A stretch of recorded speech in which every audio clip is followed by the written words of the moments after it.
Inden vi begynder, vil jeg gerne bede dig om en lille tjeneste. Jeg arbejder virkelig hårdt på at nå milepælen på 1000 abonnenter. Et tal, der virkelig betyder meget for mig. Tryk venligst på abonner-knappen.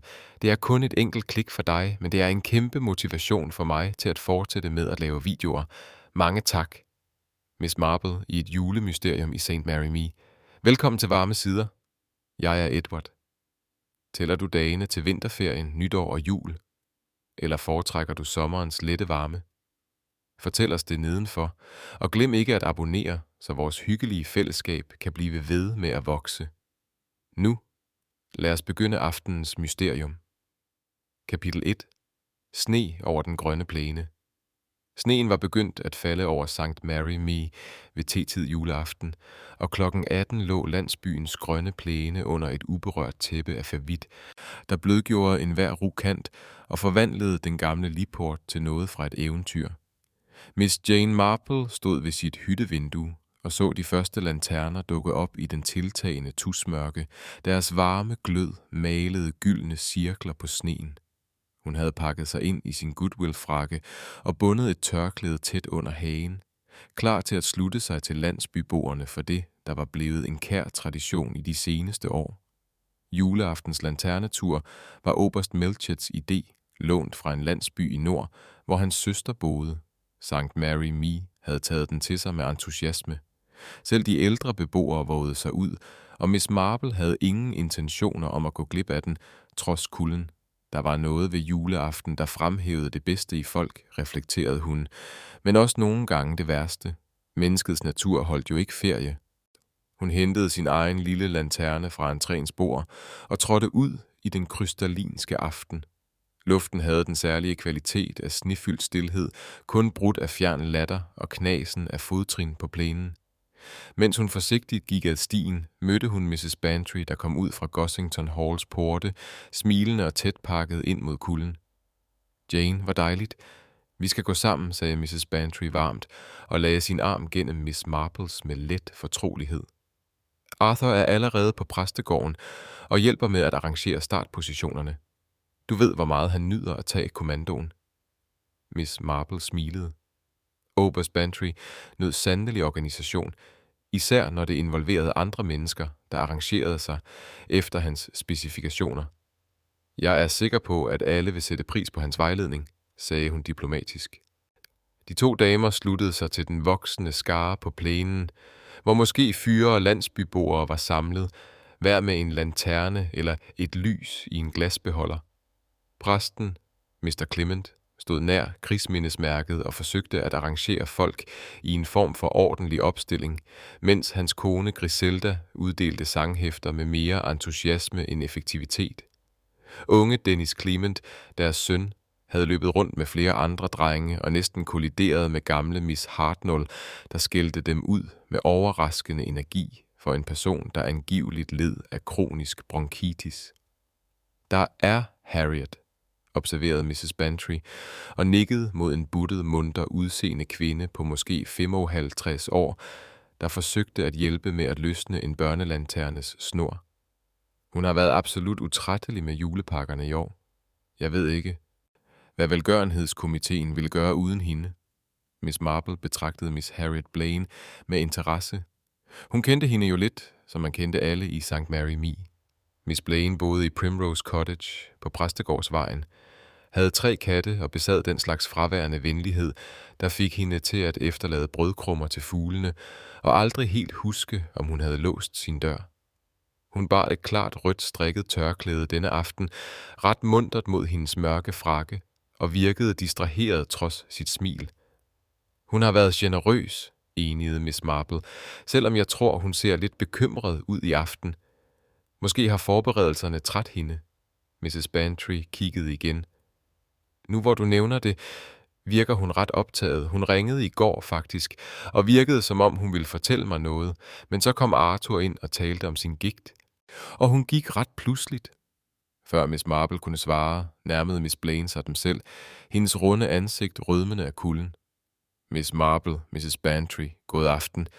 Er det ikke alt sammen helt vidunderligt? Ligesom et julekort. Helt perfekt. Mrs. Bantry enigede varmt. Selvom jeg håber, sneen ikke bliver for dyb, Dr. Haydock sagde kun i morges, at vi får en ordentlig periode med det. Miss Blaine nikkede ret fraværende. Hendes øjne scannede mængden. Ja, det er jeg sikker på, Miss Marple. Jeg undrer mig over, om jeg måske... Hun tøvede og sænkede stemmen en smule. Det vil sige, jeg har brug for at tale med nogen akut i aften. Efter turen måske. Det er ret vigtigt. Miss Marple betragtede hende med mild nysgerrighed. Der var noget mere end juleangst i Miss Blaines udtryk. Noget næsten frygtsomt. Selvfølgelig, min kære. Jeg er hjemme hele aftenen, hvis du vil ringe på. Ja, jeg ved ikke, om det er dig, jeg skal tale med. Præcis, sagde Miss Blaine og rødmede dybere. Jeg mener, det er meget venligt, men der er en anden, der... Kære, det lyder frygteligt mystisk, gør det ikke? Jeg mener ikke at være dramatisk. Hun forsøgte en latter, der ikke helt lykkedes. Slet ikke, sagde Miss Marple blidt. Hvis noget bekymrer dig, er det måske bedre ikke at vente. Miss Blaine kiggede over skulderen mod præstegården, hvor præstens kone stadig uddelte sanghæfter. Jeg har forsøgt at vente på det rette øjeblik, du ser, men der har ikke været og nu med jul i morgen tænkte jeg måske efter aftenens festligheder, når tingene er roligere. Hun gav sig selv et lille ryst. Men lyt til mig, der bare snakker. Jeg må ikke ødelægge aftenen med mine dumme bekymringer. Jeg er sikker på, at det hele vil ordne sig. Før Miss Marple kunne svare, lød præstens stemme over mængden og bad om opmærksomhed. Lanterneturen skulle begynde. Miss Blaine smilede hurtigt og bevægede sig væk og sluttede sig til en gruppe foran, hvor Miss Marple bemærkede flere andre medlemmer af velgørenhedskomiteen. Mr. Raymond Wests veninde, Mrs. Price Ridley, så misbilligende ud som sædvanligt, og unge Dr. Stone, der for nylig var ankommet til landsbyen og virkede ivrig efter at deltage i lokale anliggender. Der var også en herre, Miss Marple ikke straks genkendte, der stod noget afsides fra de andre nær ligporten. Han var høj, måske femofyrer, med en stiv måde at holde sig på, der antydede enten militærtræning eller en dårlig ryg. Hans støvler, bemærkede hun, var London lavet og relativt nye, selvom de allerede bar præg af hård brug. Ikke en lokal mand, altså. Hvem er den herre? Spurgte Miss Marple, sagte Mrs. Bantry. Mrs. Bantry fulgte hendes blik. Det er Mr. Leonard Brent. Han ankom først i eftermiddags, tror jeg. En eller anden forbindelse til Harriet Blaine, en fætter måske. Han bor på Blue Boar. Jeg ser, sagde Miss Marple eftertænksomt, og så, hvordan Mr. Brents øjne fulgte Miss Blaine gennem mængden med en intensitet, der virkede mere end fætterbekymring. Processionen begyndte at bevæge sig. En flod af gyldent lys, der langsomt flød hen over plænen mod kirken. Børnekoret samlet forrest i turen begyndte at synge Once in Royal David's City. Deres unge stemmer, rene og søde i den kolde luft. Miss Marple gik med Mrs. Bantry, hendes lanterne holdt forsigtigt, mens hun observerede de velkendte ansigter omkring sig. Mr. Thrick, advokaten, der så keder sig men smuk ud. Miss Weatherby, der drev det lille udlånsbibliotek, snakkede med enhver, der ville lytte. Gamle Mr. Badger fra posthuset, der gik langsomt med sin stok. Og Miss Blaine, der bevægede sig gennem mængden som en rastløs fugl, hendes røde tørklæde lyst mod sneen, hendes udtryk skiftende mellem tvungen munterhed og umiskendelig angst. De passerede krigsmindesmærket, cirklede om dammen, hvor isen begyndte at danne sig ved kanterne, og fortsatte langsomt mod St. Mary the Virgins gamle stenkirke. Flere julesalmer blev sunget, og præsten holdt en kort tale om velvilje og fællesskab, som Miss Marple fandt rørende, om end noget lang. Sneen fortsatte med at falde, blid og jævn, og tilføjede magien til aftenen. Det var, da de afsluttede kredsløbet om kirkegården og forberedte sig på at sprede sig for at få gløgg på præstegården, at Miss Marple indså, at hun havde mistet synet af Miss Blaine. Hun havde været der kun for et øjeblik siden, nær ligporten, og talte med nogen Miss Marple ikke helt kunne se, og nu var hun simpelthen væk, forsvundet ind i mængden og sneen og det tiltagende mørke, så fuldstændigt, som om jorden havde slugt hende helt. Miss Marple stod helt stille. Hendes lanterne kastede sin lille lyscirkel på den trampede sne. Omkring hende lå og snakkede landsbyboerne og bevægede sig mod varme og forfriskninger. Mrs. Bantry talte med præstens kone. Børnene løb foran, deres lanterner bobbede som ildfluer, men Miss Blaine med sit røde tørklæde og sit presserende behov for at tale med nogen, var ingen steder at se. Og Miss Marple, der havde levet længe nok til at genkende, når noget var oprigtigt galt, følte en lille kold finger af uro røre hendes ryggrad, der intet havde med vintervejret at gøre. Hvor er det dog mærkeligt, mumlede hun for sig selv. Hendes skarpe øjne scannede den spredende mængde en gang til. Folk forsvinder sjældent uden retning, og Miss Blaine virkede som en kvinde med et meget specifikt sted, hun skulle hen. Kapitel 2. Den forsvundne gæst. Præstegårdens dagligstue var varm og munter, fyldt med duften af gløgg og julekager. Mrs. Clement bevægede sig gennem mængden med sin karakteristiske, energiske gæstfrihed, pressede forfriskninger på alle, mens hun på en eller anden måde så både stresset og henrygt ud. Præsten stod ved pejsen, hans tynde ansigt rødmende af glæde over aftenens festligheder. Miss Marple accepterede en kop gløgg fra Griselda Clement og placerede sig nær vinduet, hvor hun kunne observere både rummet og den sneklædte have udenfor. Mrs. Bantry var blevet opslugt af oberst Melchett til en diskussion om næste års lanterneturarrangementer, hvilket efterlod Miss Marple fri til at forfølge sine egne stille observationer. Hun bemærkede, at Mr. Leonard Brent ikke havde sluttet sig til dem på præstegården. Heller ikke selvfølgelig Miss Blaine. Sikke en dejlig aften, udbrød Miss Weatherby og dukkede op ved Miss Marples albue med karakteristisk pludselighed. Selvom jeg må sige, jeg er overrasket over, at Miss Blaine ikke blev til forfriskninger. Hun er normalt social, og hun hjalp med at arrangere så meget af det. Har du set hende i aften? Spurgte Miss Marple mildt. Ja, under turen. Hun virkede ret ophidset. Faktisk burde jeg kiggede sig konstant omkring, som om hun søgte efter nogen. Jeg troede måske, hun havde glemt noget derhjemme og var bekymret for det. Du ved, hvor fraværende hun kan være. Ja, kun i sidste uge efterlod hun en indkøbskurv hos Fodners og huskede det ikke før næste morgen. Miss Marple nippede eftertænksomt til sin vin. Lavede du mærke til, hvornår hun gik? Gik? Miss Weatherby så overrasket ud.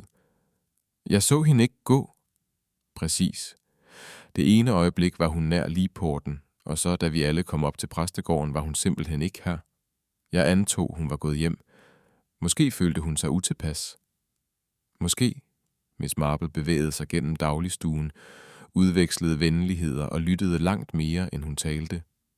Dihok nævnte, at han havde set Miss Blaine ved kirkemuren. At Miss Hartnell rapporterede at have bemærket hendes røde tørklæde nær indgangen til kirkegården. Unge Dennis Clement sagde, han havde hørt hendes stemme, men ikke set hendes ansigt. Det var alt sammen meget vagt, meget usikkert, og det bekymrede Miss Marple betydeligt. Efter 20 minutters høflig cirkulation fangede hun Mrs. Bantrys opmærksomhed og indikerede med en let gestus, at hun var på vej. Mrs. Bantry, der forstod sin venindes signaler, efter års bekendtskab trak sig ud af oberstens arkitektoniske planer for forbedret lanternedistribution. Du bliver ikke til aftensmad, spurgte Mrs. Bantry, mens de hentede deres frakker i hallen. Jeg tror måske, jeg burde besøge frøken Blaine, sagde frøken Marple sagte. Jeg er ret bekymret for hende. Den der sag med at skulle tale med nogen akut og så forsvinde før forfriskningerne. Fru Bantry fik store øjne. Tror du ikke, der er sket noget?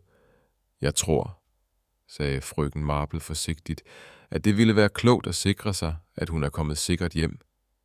De bevægede sig gennem de snedækkede gader, deres fodtrin dæmpet af det friske fald, der fortsatte med at drive ned gennem mørket. Primrose Cottage lå et kort stykke fra præstegården, et pænt lille hus med en have, der om sommeren bunede af blomster, men nu lå slumrende under hvide driver. Hytten var helt mørk. Frøken Marple og fru Bantry udvekslede blikke. Klokken var knap 8, alt for tidligt for en som frøken Blaine at være gået i seng for aftenen, især på juleaften. Måske er hun allerede i seng, foreslog fru Bantry uden overbevisning. Frøken Marple nærmede sig havelågen, der stod lidt på klem. Hendes lanterne kastede lys over stien, og hun bemærkede straks, hvad der bekymrede hende. Ingen fodspor. Sneen på stien var uberørt og umærket, selvom den havde faldet i mindst 2 timer. Hvis frøken Blaine var kommet hjem under, eller efter lanterneturen, ville hun have efterladt spor, medmindre hun var ankommet, før sneen blev tung, hvilket virkede usandsynligt givet tidspunktet. Lad os banke på, sagde frøken Marple, selvom hendes stemme bar lidt håb. De nærmede sig døren.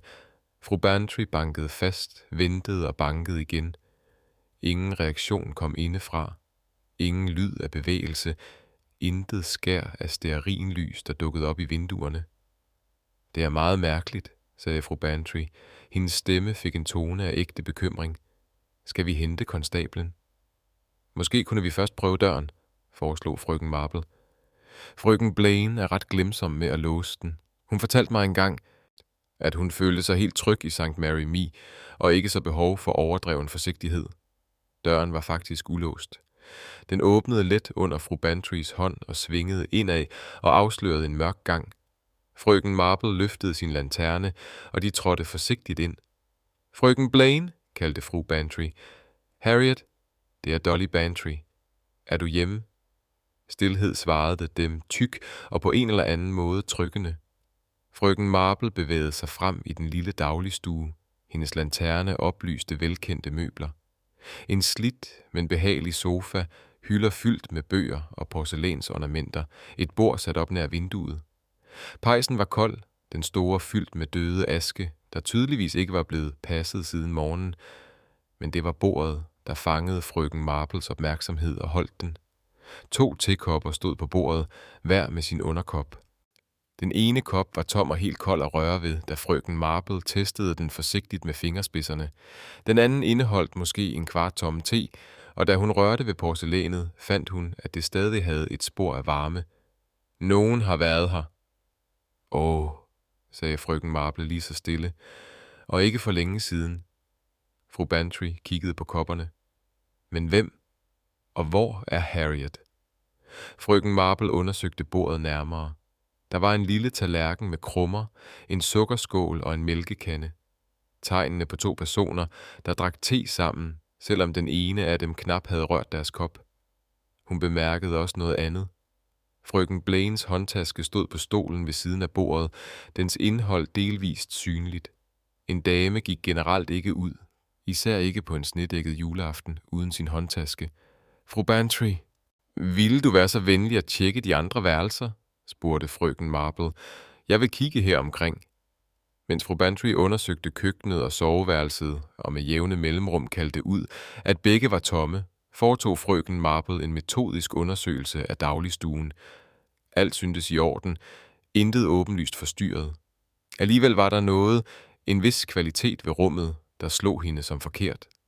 Det tog hende et øjeblik at identificere, hvad der bekymrede hende. Rummet var koldt, ja, men mere end det føltes det forladt. Ikke midlertidigt forladt, som man kunne forlade et rum for at hente noget fra en anden del af huset, men forladt i den forstand, at dets beboer var rejst uden forventning om øjeblikkelig tilbagevenden. Frøken Marple havde set denne kvalitet før i hytten hos sin nevøs ven, der pludselig var taget til London, og i fru EMTT's hus ugen før hun fik sit slagtilfælde. Intet, rapporterede fru Bantry, da hun vendte tilbage fra sin eftersøgning. Intet spor af hende overhovedet. Sengen er ret, køkkenet er ryddeligt, hendes frakke er væk fra krogen i soveværelset, og hendes udendørsstøvler også. Men hendes håndtaske er der stadig, observerede frøken Marple.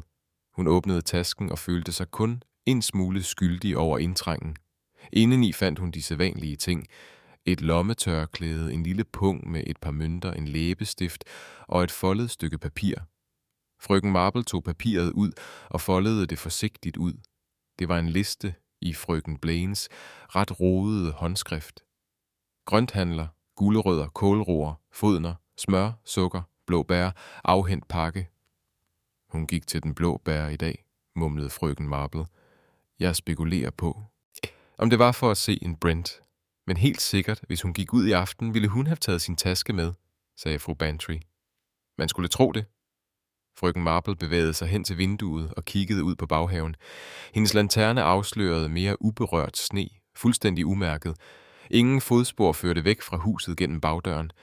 Hun vendte tilbage til dagligstuen og stod helt stille og rekonstruerede, hvad hun kunne. Frøken Blaine havde haft gæster til te, muligvis i eftermiddags, muligvis i aften før lanterneturen. Gæsten havde knap rørt sin te. Derefter var frøken Blaine forladt huset, formodentlig for lanterneturen, og efterlod sin håndtaske. Hun havde haft sin røde halstørklæde og sin udendørsfrakke på. Hun havde virket ophidset, bekymret, besluttet på at tale med nogen akut, og nu var hun simpelthen væk, og sneen, der havde faldet stødt i timevis, viste intet tegn på hendes tilbagevenden. Vi må informere vikaren, sagde fru Bantry bestemt, og konstablen. Det her er ikke rigtigt, Jane.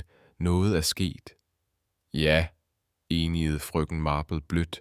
Hendes øjne bevægede sig igen mod de 2 tekopper, den ene varm og den anden kold. Bevis på et møde, der måske har været uskyldigt, men som slog hende som alt andet end det.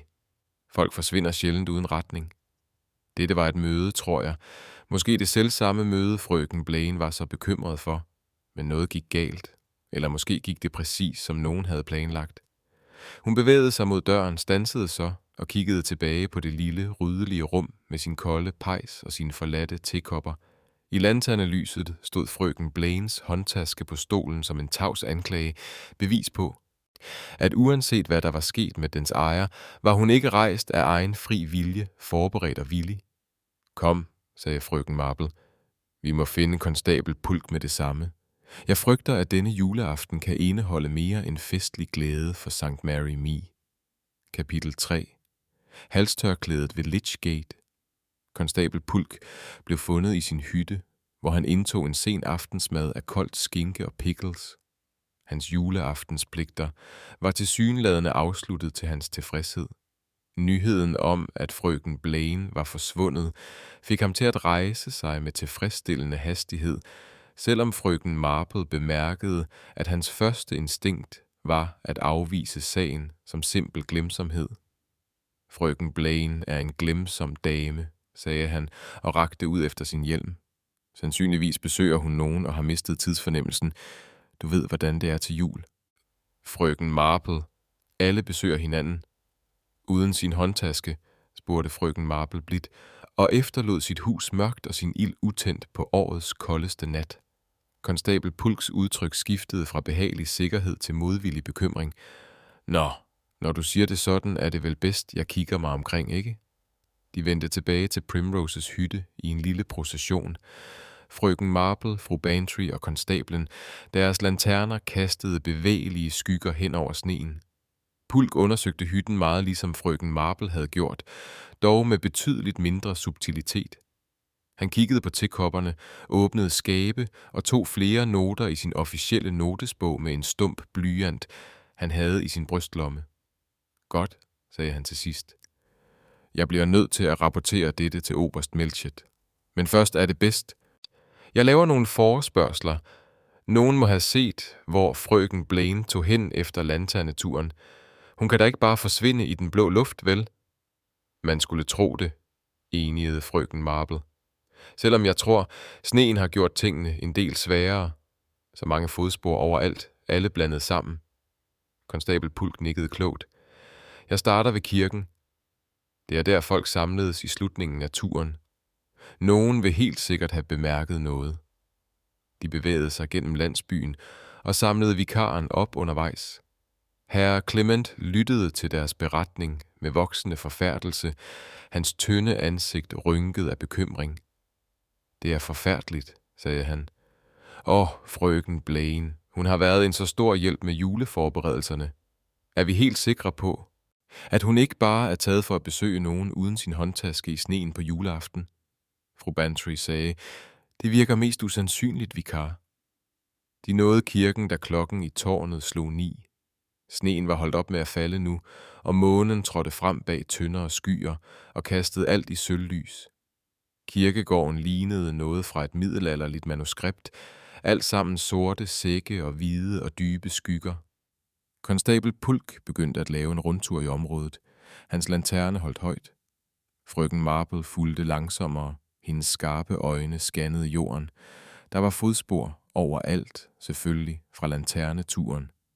Dusinvis af landsbyboere havde trampet gennem kirkegården, omkring krigsmonumentet, forbi de gamle egetræer, men de fleste af disse spor var allerede ved at blive skjult af den tidligere snefald, og blev snarere til lavvandede fordybninger med klare mærker. Det var nær Lichporten, at konstabel Pulk gjorde sin opdagelse. Her nu, kaldte han og bøjede sig ned. Hvad er det? Frøken Marple nærmede sig forsigtigt. Fru Bantry og vikaren tæt bagved. Konstablen holdt noget mørkerødt op. Sneen klæbede stadig til foldene.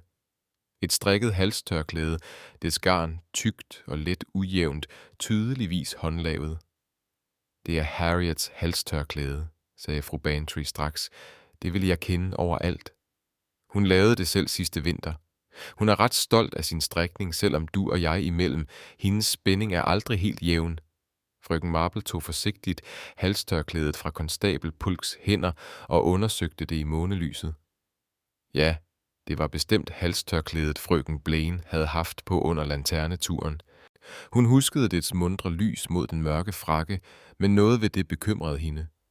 Knotten, sagde hun stille. Undskyld? Konstabel Pulk lænede sig tættere på. Knotten er forkert. Frøken Marple holdt halstørklædet op og viste, hvor det var blevet bundet.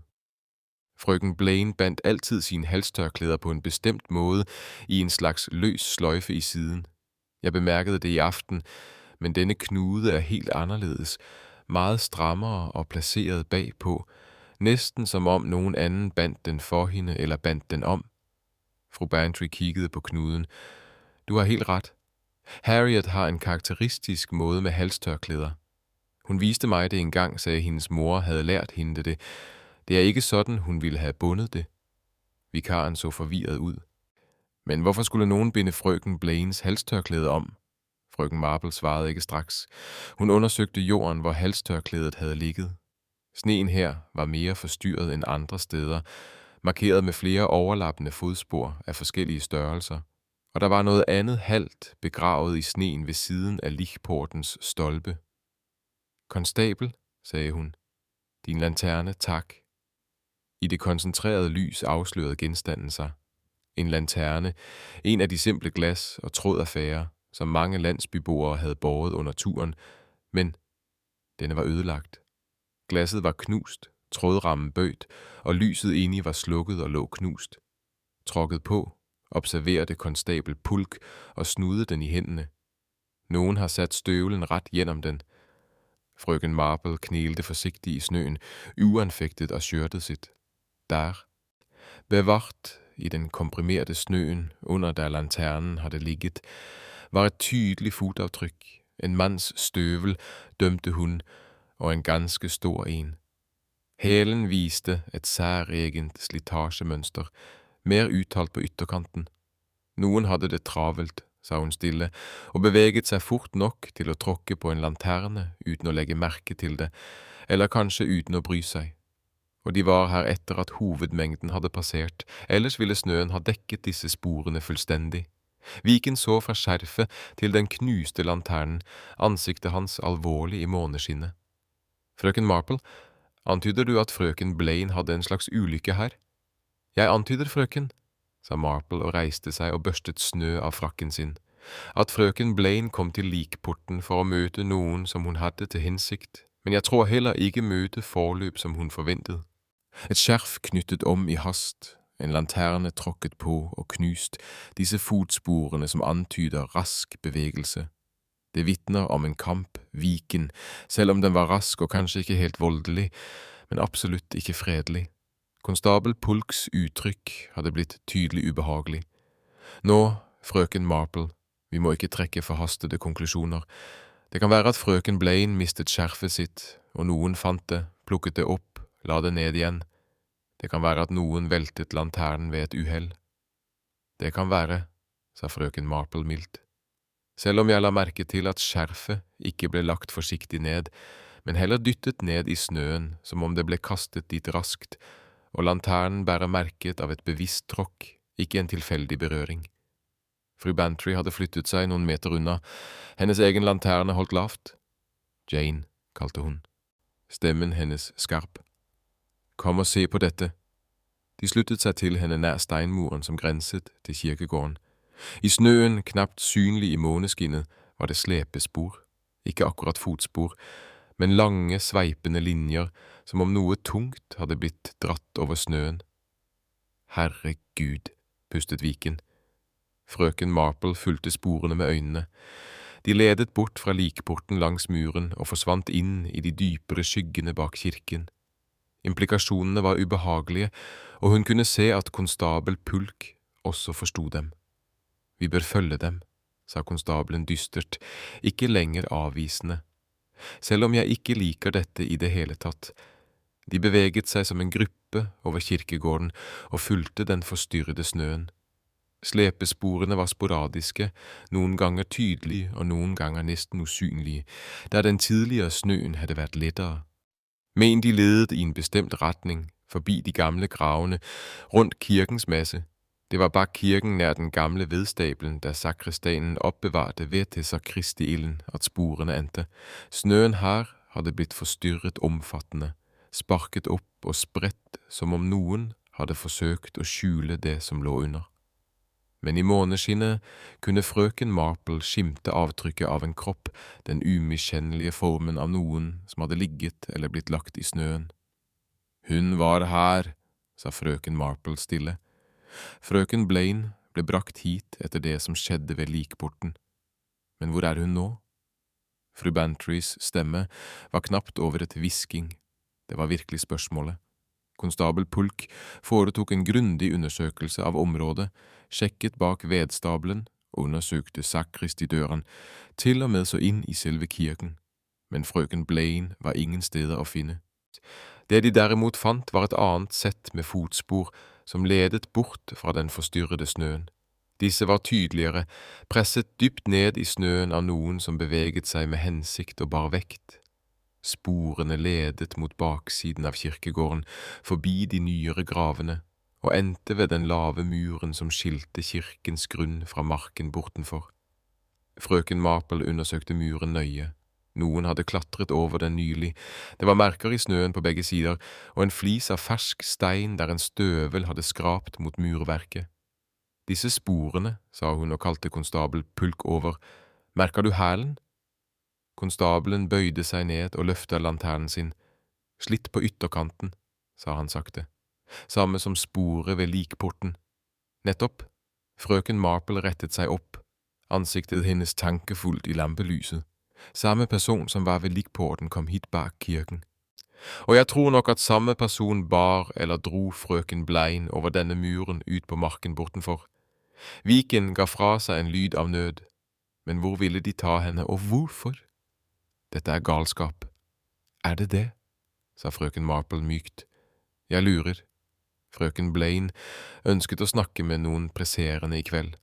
Hun var bekymret for noe viktig nok til å gjøre henne engstelig på julaften. Og nå er hun borte, og vi finner bevis på en hastig kamp skjult bak festmusikk og latter. Nei, Viken, jeg tror ikke dette er galskap i det hele tatt. Jeg tror dette er ganske bevisst planlagt. Hun så ut over den snødekte marken, der måneskinnet malte alt i nyanser av sølv og skygge. Et sted der ute, eller ett sted i landsbyen. Frøken Harriet Blaine enten gjemte seg eller ble gjemt. Og noen som hadde gått med dem under lanternavandringen, som hadde sunget julesanger og smilt og ønsket alle en god jul, hadde fått henne til å forsvinne. Vi må lete i landsbyen, sa konstabel Pulk, stemmen hans bestemt nå. Hvert hus om nødvendig, og jeg må sende en telegraf til oberst Melchett først på morgenen. Ja, sa frøken Marple enig. Men hennes oppmerksomhet hadde festet seg ved noe annet, noe konstabel Pulk hadde nevnt tidligere på kvelden, fotsporet, med sin slitte hæl, særegent og tydelig. Hun hadde sett støvler med det spesielle mønsteret før. Hun var sikker, nylig, faktisk. Men hvor? Svaret unngikk henne for øyeblikket, dansende like utenfor rekkevidden av hukommelsen. Men det ville komme, visste hun. Slike ting gjorde alltid, gitt tid og stille refleksjon. Kom, sa hun til fru Bantry. Vi kan ikke gjøre mer her i kveld. Men i morgen tror jeg vi må snakke med alle som var med på lanternavandringen. Noen så noe, selv om de ikke innser betydningen av det. Og jeg vil spesielt vite mer om herr Leonard Brent, og hvorfor han valgte julaften til å besøke sin fetter etter det jeg mistenker har vært et veldig langt fravær. Kapittel 4. Te med fru Bantry. Juledagsmorgen grydde kald og lys over St. Mary Me. Himmelen en blek vasket blå som lovet mer snø før natten falt. Frøken Marple hadde sovet dårlig. Sinnet hennes vendte seg over gåten om frøken Blaines forsvinning som en rastløs tidevann. Hun sto tidlig opp, utførte sine morgenandakter med kanskje mindre konsentrasjon enn vanlig, og var akkurat ferdig med en ensom frokost da hennes tjenestepike annonserte at fru Bantry hadde ringt. På denne timen frøken Marple så på klokken. Det var knapt 8, vis henne inn. Vær så snill og ta med fersk te. Fru Bantry kom inn i en virvel av uro, fortsatt iført uteklærne sine. Jane, jeg fikk ikke sove en blunk. Jeg har tenkt på stakkars Harrow hele natten. Arthur ville vente til etter kirken for å diskutere det, men jeg kunne rett og slett ikke sitte stille. Har du hørt noe mer? Ingenting, innrømmet frøken Marple og gestikulerte for vennen sin å sette seg, selv om jeg forventer at konstabel Pulk har vært travel. Han var fast bestemt på å undersøke landsbyen grundig. Fru Bantry tok av seg hanskene med skarpe, frustrerte bevegelser. Det er også fryktelig galt at Harriet forsvant slik på julaften av alle netter, og de sporene i snøen, det forferdelige avtrykket bak kirken. Jane, jeg fortsetter å tenke de mest forferdelige ting. Det gjør jeg også, sa frøken Marple stille. Hun helte te til dem begge, og la merke til at venninnens hender skalv litt da hun tok imot koppen. Vi må ikke la frykt overskygge vår dømmekraft. Frykt får folk til å overse detaljer, og detaljer er akkurat det vi trenger. Fru Bantry nippet til teen sin takknemlig. Du har rett. Selvfølgelig har du alltid det. Det er derfor jeg kom. Faktisk, det er noe jeg burde ha nevnt i går kveld. Men med all forvirringen, det unnslapp meg helt. Frøken Marple satte ned koppen sin med forsiktig presisjon om frøken Blaine. Ja, du husker jeg fortalte deg at hun hadde ringt på hos meg i går og virket som hun ville fortelle meg noe. Vel, hun klarte å si litt mer enn jeg indikerte. Arthur avbrøt oss, som jeg sa, og hun dro ganske raskt. Men før det hadde hun begynt å fortelle meg om juleveldedighetspakkene. Pakkene? Frøken Marple lenet seg litt fremover. Og de hun hadde vært med på å levere.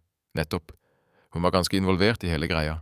Du vet, veldedighetskomiteen samlet inn donasjoner hele advent, og Harriet meldte seg frivillig til å hjelpe til med å sjekke regnskapene og organisere distribusjonen. Hun har alltid vært fryktelig god til den slags, til tross for at hun er ganske distré med sine egne saker. Frøken Marple nikket oppmuntrende. Dette var interessant, veldig interessant faktisk. Fru Bantry fortsatte, stemmen hennes sank selv om de var helt alene. Hun fortalte meg at hun hadde lagt merke til noe rart i regnskapene, noe som bekymret henne betydelig. Hun sa, og jeg husker dette ganske tydelig, hun sa, noen har vært smarte, men ikke smarte nok. Signaturene stemmer ikke. Signaturer. Frøken Marples øyne skjerpet seg. Forfalskninger, mener du? Jeg tror det, ja. Hun brukte ikke det ordet akkurat, men det var inntrykket jeg fikk. Hun sa at hun hadde sammenlignet flere dokumenter og lagt merke til at visse signaturer så feil ut, som om noen hadde prøvd å kopiere en annens håndskrift. Og da hun sjekket beløpene mot de faktiske donasjonene mottatt, var det avvik. Frøken Marple lente seg tilbake i stolen. Tankene hennes jobbet raskt. Så, noen stjal fra veldedighetsfondet, tok penger og forfalsket signaturer for å dekke sporene sine, og frøken Blaine oppdaget det. Det er det jeg tror. Ja. Hun virket ganske opprørt over det, sa hun ikke ønsket å anklage noen uten å være sikker, men at hun trengte å konfrontere personen som var ansvarlig. Hun nevnte at hun hadde sett gjennom alle journalene veldig nøye den ettermiddagen, sjekket alt 2 ganger, og nå planla hun denne konfrontasjonen. Fru Bantrys ansikt ble urolig. Hun sa etter lanternavandringen, Hun ønsket å snakke med dem stille, gi dem en sjanse til å forklare. Kanskje til og med å gjøre opp uten at hele landsbyen visste det. Det er så lett, Harriet, ikke sant? Alltid tenker det beste om folk, alltid villig til å gi dem en ny mulighet. Ja, sa frøken Marple mykt, er veldig lik henne, og veldig muligens det som førte til hennes forsvinning. Hun stoppet opp og tenkte. Ga hun deg noen indikasjon på hvem hun mistenkte? Nei, og jeg spurte. Men hun sa hun ville være helt sikker før hun navnga navn. Hun nevnte at personen ville være på Lanternavandringen, noe som er grunnen til at hun planla å snakke med dem etterpå. Frøken Marple reiste seg og gikk bort til vinduet og så ut på den snødekte hagen. Sindet hennes ordnet fakta, muligheter, sannsynligheter. Frøken Blaine hadde oppdaget underslag fra Veldedighetsfondet. Hun hadde planlagt å konfrontere tyven på Lanternavandringen. Hun hadde virket engstelig og bekymret, kikket rundt som om hun lette etter noen spesifikk. Og så hadde hun forsvunnet, skjerfet hennes funnet ved likporten, bevis på en kamp skjult bak kirken. Hvem hadde tilgang til veldedighetsregnskapene, spurte hun og snudde seg mot fru Bantry. Vel, komitémedlemmene absolutt. Det ville være fru Price Ridley som er kassera. Viken, selvfølgelig. Frøken Hartnull hjalp til med noe av papirarbeidet, og dr. Stone tilbød sin hjelp også siden han var ny i landsbyen og ønsket å være involvert, og frøken Blaine selv. Jamen, du mistenker vel neppe Harriet. Hun er jo den, der oppdaget uregelmæssighederne. Nei, sagde Miss Marple eftertænksomt, men jeg spekulerer på, og om tyven mistænkte, at Miss Blaine mistænkte dem. Disse ting har en måde at vise sig på. Du ved, et spørgsmål stillet for spidst, et dokument undersøgt for omhyggeligt. Miss Blaine er ikke subtil af natur. Hvis hun opdagede noget galt, ville hun have haft svært ved at opføre sig normalt over for den ansvarlige person. Mrs. Bantry satte sin tekop fra sig med et klatter. Så du tror, de vidste, at de lokkede hende til Litchporten med vilje? Jeg tror, det er muligt, mere end muligt. Miss Marple vendte tilbage til sin stol. Fortæl mig, kan du huske at have set Mr. Brent under lanterneturen efter den indledende samling? Jeg mener Mr. Brent, Harriets fætter. Mrs. Bantry rynkede panden og tænkte tilbage. Jeg så ham i begyndelsen, stående adskilt fra alle, som om han ikke helt vidste, hvor han hørte til. Men derefter, nej, jeg tror ikke. Jeg bemærkede ham overhovedet. Hvorfor? Fordi han først ankom til landsbyen i går. Ifølge hvad du fortalte mig, bor han på The Blue Boar, og jeg bemærkede på Miss Blaines indkøbsliste, at hun havde en aftale der for at hente en pakke boller. Jeg spekulerer på, om den pakke var fra Mr. Brent, eller om hun måske mødtes med ham der. Men hvad vil det have med Velgørenhedsfonden at gøre? Måske intet, måske alt. Miss Marple samlede sit strikketøj op, der lå ved siden af hendes stol. Hendes fingre bevægede sig automatisk og skabte orden ud af uld, mens hendes sind skabte orden ud af kaos. Betragt dette. En mand ankommer uventet til St. Mary med juleaften. Han hævder at besøge sin kusine, men alligevel virker hans kusine ængstelig snarere end glad. Samme aften forsvinder hun efter at have opdaget svindel i velgørenhedsregnskaberne. Det antyder en forbindelse, gør det ikke. Mrs. Bantry så bekymret ud. Tror du, Mr. Brent er involveret i underslæbet? Jeg tror, sagde Miss Marple forsigtigt, at vi må overveje alle muligheder, herunder muligheden for, at Mr. Brent ikke er, hvad han udgiver sig for at være, eller at hans besøg ikke var så uskyldigt, som det fremstod. Tidspunktet er meget suggestivt. De sad i stilhed et øjeblik. Miss Marples strikkepinde klikkede sagte. Udenfor begyndte kirkeklokkerne at ringe og kalde de troende til juledagsgudstjeneste. Under andre omstændigheder ville det have været en glædelig lyd. I dag. Det virkede sørgmodigt. En påmindelse om, at et medlem af deres samfund manglede. Der er noget andet, sagde Mrs. Bantry pludselig. Noget jeg lige huskede. Da Harriet fortalte mig om signaturerne, nævnte hun, at hun havde tjekket dem mod eksempler i præstegårdens arkiver. Hun sagde, at hun havde været i præstegården ret ofte for nylig og hjulpet med at sortere donationer, og at hun havde bemærket uoverensstemmelserne, mens hun arbejdede der. Præstegården, gentog Miss Marple langsomt, hvor velgørenhedspakkerne blev sorteret, hvor regnskaberne blev ført, hvor frivillige kom og gik hele advent. Ja, hun nævnte, at hun havde været der selve eftermiddagen for lanterneturen og foretog en sidste kontrol af alt før ferien. Miss Marples strikkepinde stoppede. Så er det det der, vi må lede næste gang. Hvis Miss Blaine opdagede beviser for forfalskning i præstegården, kan der også være andre spor der. Ting hun bemærkede, men ikke havde tid til at undersøge fuldt ud. Ting tyven måske har overset i sin hast. Men Jane, det er juledag. Vi kan næppe gå og lede i præstegården under gudstjenesten. Nej, sagde Miss Marple enig, et lille smil på hendes læber. Men efter gudstjenesten ville det være helt naturligt at aflægge et besøg hos præsten og hans kone, ville det ikke, for at diskutere den forfærdelige sag om Miss Blaines forsvinden og se, om der er noget, vi kan gøre for at hjælpe. Og mens vi er der, kan vi måske tage et kig på, hvor velgørenhedsarbejdet blev udført, rent for at se, om der er noget, der kan kaste lys over sagen. Mrs. Bantry udtrykte lettede. Selvfølgelig, hvor betænksomt af os at være så bekymrede. Faktisk, genoptog Miss Marple sit strikketøj. Selvom jeg tror, at jeg før kirken gerne vil have en snak med konstabel Pulk. Jeg vil vide, om han har fundet noget under sin eftersøgning i landsbyen, og jeg er især interesseret i, om han talte med mister. Og Brent, skal jeg komme med dig? Hvis du vil, tror jeg, at konstablen tager sagerne mere alvorligt, når der er vidner til hans forespørgsler. Miss Marple lagde sit strikketøj fra sig og rejste sig. Og efter kirken skal vi besøge præstegården og se, hvad Miss Blaine kiggede så omhyggeligt på i går eftermiddags. Et eller andet sted i alt dette er der et mønster, Mrs. Bantry.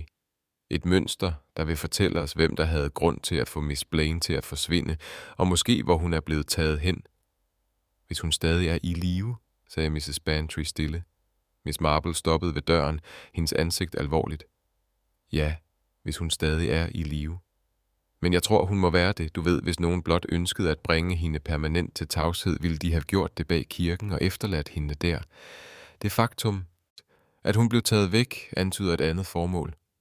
De har brug for noget fra hende, eller de holder hende et sted, indtil de kan afgøre, hvad hun ved, hvilket giver os tid, men ikke særlig meget af den. Kapitel 5. Det knuste ornament. Juledagsgudstjenesten var sparsomt besøgt, hvilket ikke var overraskende i betragtning af omstændighederne. Rygtet om Miss Blaines forsvinden havde spredt sig gennem St. Mary Me med den hast, som dårlige nyheder altid opnåede i små landsbyer, og stemningen i kirken var dæmpet på trods af de festlige dekorationer. Præstens prædiken om fred og velvilje syntes at klinge hult, og selv børnekoret manglede deres sædvanlige entusiasme. Miss Marple sad i sin sædvanlige kirkestol og syntes at deltage i gudstjenesten, men hendes øjne bevægede sig konstant over menigheden. Mrs. Price Ridley var til stede, så indsnævret og misbilligende ud som altid. Miss Hartnell havde stationeret sig nær fronten, uden tvivl for at sikre, at alle kendte til hendes intime involvering i eftersøgningsindsatsen. Dr. Stone sad alene, hans udtryk passende alvorligt, men Mr. Len Leonard Brent var bemærkelsesværdigt fraværende. Efter gudstjenesten var afsluttet, bevægede Miss Marple og Mrs. Bantry sig gennem de små grupper af landsbyboere og udvekslede bekymrede hvisken. Præsten stod ved kirkedøren og gav mekanisk hånd, hans tynde ansigt trukket af bekymring. Miss Marple, Mrs. Bantry, sagde han, da de nærmede sig. En forfærdelig sag. Forfærdelig. Konstabel Pulk forsikrer mig om, at han gør alt muligt, men jeg indrømmer, at jeg sov meget lidt i nat. Vi er alle fortvivlede, præst, sagde Miss Marple blidt. Jeg spekulerer på, og om vi kunne aflægge et besøg i præstegården senere. Der er nogle spørgsmål om Miss Blaines arbejde med velgørenhedsudvalget, som måske kunne være nyttige. Selvfølgelig, Griselda ville byde selskabet velkommen. Jeg er sikker på, at hun har været ret ked af det. Han sænkede stemmen. Mellem os sagt, jeg begynder at frygte det værste. De mærker i sneen, beviserne på en kamp. Det er ikke som noget, jeg nogensinde har oplevet i St. Mary Me. Ondskab eksisterer overalt, er jeg bange for, sagde Miss Marple stille. Selv i små landsbyer, måske især i små landsbyer, hvor alle tror, de kender hinanden så godt, at de holder op med at kigge nøje. Præsten synes at finde denne tanke dybt ubehagelig, og de forlod ham med løfter om at ringe inden for en time. Da de gik gennem kirkegården, bemærkede Miss Marple, at Constable Pork igen undersøgte området bag kirken, denne gang i fuldt dagslys. Nogen udvikling, konstabel, kaldte hun ud. Pulk rettede sig op og så træt ud. Intet hjælpsomt, Miss Marple. Jeg har gennemsøgt alle huse og udhuse i landsbyen i nat. Ingen tegn på Miss Blaine nogen steder. Og jeg talte med den Mr. Brent på The Blue Boar. Han hævder, at han tilbragte hele aftenen på sit værelse, efter at have forladt lanterneturen tidligt, siger, at han følte sig utilpas. Så nogen ham der? Værtshusholderen bekræfter, at han kom ind omkring klokken 19.00, gik op på sit værelse, men det er en god time, før Miss Blaine forsvandt, og hans vindue vender ud mod baggården. Han kunne være gået ud igen, uden at blive set. Miss Marple nikkede eftertænksomt. Og hvad bragte ham til St. Mary? Sagde han. Familiebesøg for at se sin kusine til jul. Jeg gav hende en gave, sagde han. Virker ret overrasket over at høre, at hun var forsvundet. Pulks tone antydede, at han ikke var helt overbevist af Mr. Brents overraskelse. Jeg ser. Nå, Mrs. Bantry og jeg skal til præstegården. Hvis vi finder noget af interesse, vil vi helt sikkert informere dig. En time senere sad de i præstegårdens dagligstue med te og noget tør julekage. Mrs. Clement summede rundt. Hendes sædvanlige energiske maner dæmpet af bekymring.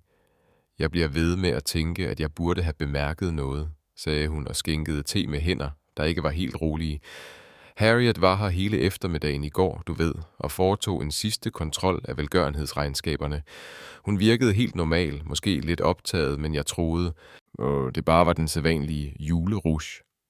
Nævnte hun nogle bekymringer om regnskaberne? Spurgte Miss Marple forsigtigt. Mrs. Clement tøvede. Ikke direkte til mig, men jeg hørte hende tale med sig selv på et tidspunkt. Hun var i arbejdsværelset og gennemgik regnskaberne, og jeg gik forbi døren. Hun sagde noget i retning af, det er slet ikke rigtigt. Jeg spurgte, om der var et problem, og hun virkede ret forvirret, sagde, at hun bare tjekkede tal, og at de sandsynligvis ville vise sig at være korrekte i sidste ende. Må vi se, hvor hun arbejdede? Spurgte Miss Marple. Selvfølgelig, det er ret et rod, er jeg bange for. Vi har ikke haft tid til at rydde op efter al velgørenhedsforberedelsen. Præstens arbejdsværelse var faktisk rodet. Papir dækkede skrivebordet. Kasser med donerede genstande stod stablet op af den ene væg, og juletræet i hjørnet tabte nåle på tæppet. Miss Marple stod i døråbningen og tog scenen ind med sit omhyggelige katalogiserende blik. Miss Blaine arbejdede ved skrivebordet, spurgte hun. Ja, det meste af eftermiddagen. Regnskaberne er der stadig. Faktisk har præsten ikke haft tid til at lægge dem ordentligt væk. Miss Marple gik ind i rummet. Mrs. Bantry fulgte tæt efter. Regnskaberne lå åbne på skrivebordet. Kolonner af tal og pæne rækker, navne og beløb omhyggeligt registreret. Hun undersøgte dem kort, selvom bogføring ikke var hendes særlige styrke. Hvad der interesserede hende mere, var rummet omkring skrivebordet, de små detaljer, der kunne afsløre, hvad Miss Blaine havde lavet og tænkt. En tekop stod på hjørnet af skrivebordet, bundfaldet længe koldt. Ved siden af den var en lille tallerken med krummer, bevis på de kiks, Mrs. Clement uden tvivl havde leveret. Flere blyanter lå spredt ud, og et viskelæder viste tegn på kraftig brug. Miss Blaine havde lavet noter, rettet ting, arbejdet omhyggeligt gennem regnskaberne. Det var, da Miss Marple bevægede sig rundt om skrivebordet, at hun bemærkede juletræet tættere på. Det stod i hjørnet, dekoreret med de sædvanlige ornamenter og glimmer. Men ved foden af træet, delvist skjult af de nederste grene, glimtede noget i morgenlyset. Mrs. Clement, sagde Miss Marple, har nogen ryddet op omkring dette træ siden i går? Nej, jeg har ikke haft et øjeblik. Hvorfor? Miss Marple knælede forsigtigt. Hendes led protesterede en smule og rakte ind under grenene. Hendes fingre lukkede sig om skarpe kanter, og hun trak forsigtigt hånden tilbage og holdt fragmenter af, hvad der engang havde været et glaskugle. Stykkerne var malet med et traditionelt julemotiv, nu brudt ud over reparation. Hvor mærkeligt, sagde Mrs. Clement. Jeg vidste ikke, at nogle af ornamenterne var gået i stykker, men Miss Marple undersøgte fragmenterne tættere. Krogen i toppen var bøjet i en unaturlig vinkel, snoet, som om den var blevet trukket kraftigt, og der, fanget på en af de skarpe kanter, var et stykke papir. Hun trak det forsigtigt ud, opmærksom på glasset. Det var et stykke af en indkøbsliste, revet ujævnt af. Skriften var Miss Blaines karakteristiske, uordentlige skrift, og Miss Marple kunne tyde delvise ord. Grosserer gule rødder venner. Dette er fra Miss Blaines indkøbsliste, sagde hun stille. Den, jeg fandt i hendes håndtaske i går aftes. En del af den er revet af. Mrs. Bantry lænede sig tættere på. Men hvordan kom den hertil? Og hvordan gik ornamentet i stykker? Miss Marple rejste sig, stadig omhyggeligt holdende fragmenterne. Hun rekonstruerede scenen i sit sind. Miss Blaine arbejdede ved skrivebordet. Hendes håndtaske i nærheden. Nogen kom ind i rummet, måske konfronterede hende om, hvad hun havde opdaget i regnskaberne. En pludselig bevægelse, et greb om håndtasken. Ornamentet slået ned fra træet i kampen. Miss Blaine trak sig væk. Papiret revnede. Ornamentet faldt og knustes. Der var en konfrontation her, sagde Miss Marple. Nogen kom ind i dette rum, mens Miss Blaine arbejdede. De skændtes. Der var en fysisk kamp af en slags, og Miss Blaines indkøbsliste blev revet i stykker. Sandsynligvis, da nogen greb hendes håndtaske. I præstegården så Mrs. Clement forfærdet ud. Men helt sikkert ville nogen have hørt noget. Hvor var du i går eftermiddags? Spurgte Miss Marple blidt. Jeg var inde og ude, ordnede forskellige ting. Køkkenet, kirkens forsamlingshus, talte med besøgende. Huset var ret travlt med folk, der kom og gik i forbindelse med velgørenhedsarbejdet. Præcis, tænkte Miss Marple. Et hus fuld af aktivitet. Alle optaget af deres egne opgaver, støj og travlhed overalt. Det perfekte tidspunkt for en konfrontation i et baglokale til at gå ubemærket hen. Hun kiggede ned på tæppet under træet. I luget kunne hun se en mørk plet, der knap var synlig mod det mønstrede tæppe. Hun knælede igen og rørte forsigtigt ved den med fingerspidsen. Mærket var stadig lidt fugtigt, og da hun undersøgte sin finger, bar den en plet af mørkeblåsort. Blæk, sagde hun. Frisk blæk, eller relativt frisk. Samme nuance som blækket i regnskabsbogen, Mrs. Og Bantry var gået hen til skrivebordet og undersøgte regnskabsbogen nærmere. Jane, se her. Den sidste indførsel er ret uskarp, som om nogens hånd har strøget hen over den, mens blikket stadig var vådt. Miss Marple sluttede sig til hende, og sammen undersøgte de siden. Uskarpheden var betydelig og slørede flere tal. Og ved siden af den, meget svagt, men bestemt til stede, var det, der lignede et delvist fingeraftryk, også i blæk. Nogen kiggede på disse regnskabsbøger efter Miss Blaine, sagde Miss Marple. Måske tjekkede, hvad hun havde opdaget, eller muligvis ændrede noget, hun havde noteret. De var uforsigtige, fik blæk på fingrene og efterlod dette mærke på tæppet, da de tabte noget. Eller måske, da de kæmpede med Miss Blaine. Hun rettede sig op. Hendes sind arbejdede hurtigt. Mønstret blev klarere nu. Miss Blaine havde arbejdet her, gennemgået regnskaberne, opdaget forfalskningerne og uoverensstemmelserne. Nogen var kommet ind i studerkammeret, nogen der vidste, hvad hun lavede og frygtede afsløring. Der havde været en konfrontation, en kort kamp, der resulterede i den revne indkøbsliste og det knuste ornament. Men Miss Blaine var ikke kommet til skade her, ellers ville hendes lig være fundet i præstegården. I stedet var hun blevet lokket eller tvunget til kirkegårdens port, senere på aftenen under lanternegangen, da hele landsbyen var distraheret af festligheder og julesange. Det perfekte tidspunkt at få nogen til at forsvinde. Mrs. Clement, sagde Miss Marple. Hvem havde adgang til dette studerekammer i går? Hvem kom og gik, mens Miss Blaine arbejdede? Præstens kone tænkte sig om. Tja, præsten selv selvfølgelig, Mrs. Price Ridley kom forbi for at diskutere de endelige distributionslister. Miss Hartnell bragte nogle sidste øjebliks donationer til Stone, tilbød at hjælpe med at bære kasser. Og jeg tror, Mr. Brent ringede på et tidspunkt og spurgte efter Harriet, selvom jeg ikke ved, om han rent faktisk kom ind i studerkammeret. Mr. Brent var her. Miss Marples stemme blev en smule skarpere. Ja, omkring klokken 16, tror jeg. Jeg fortalte ham, at Harriet arbejdede og ikke kunne forstyrres, men jeg er ikke sikker på, at han ikke listede sig ind alligevel. Du ved, hvordan det er med familie. De venter ikke altid på at blive annonceret. Miss Marple udvekslede blikke med Mrs. Bantry. Mr. Branter bragte Dormia, som var ankommet til landsbyen den dag. Mr. Brent, som hævdede at bringe en julegave til sin kusine. Mr. Brent, hvis handsker bar spor af blæk. Hvis støvler måske matchede fodaftrykket ved kirkegårdens port. Hvis tilstedeværelse i St. Mary's faldt præcist sammen med Miss Blaines undersøgelse af velgørenhedsbedrageri. Jeg tror, sagde Miss Marple stille, at vi skal lære meget mere om Mr. Leonard Brent. Og jeg vil meget gerne vide, hvad der var i den pakke, Miss Blaine skulle hente fra den blå båre. Kapitel 6. Fodaftryk bag præstegården. Miss Marple takkede Mrs. Clement for tiden og forlod præstegården med Mrs. Bantry. Begge damer bevægede sig med den målrettede mine af kvinder på en mission. Morgenen var skredet frem mod middag, og den blege sol varmede kun lidt på det frosne landskab. Sneen fra juleaften forblev uberørt, undtagen hvor fodaftryk og lejlighedsvise køretøjer havde markeret den. Hvad tænker du på?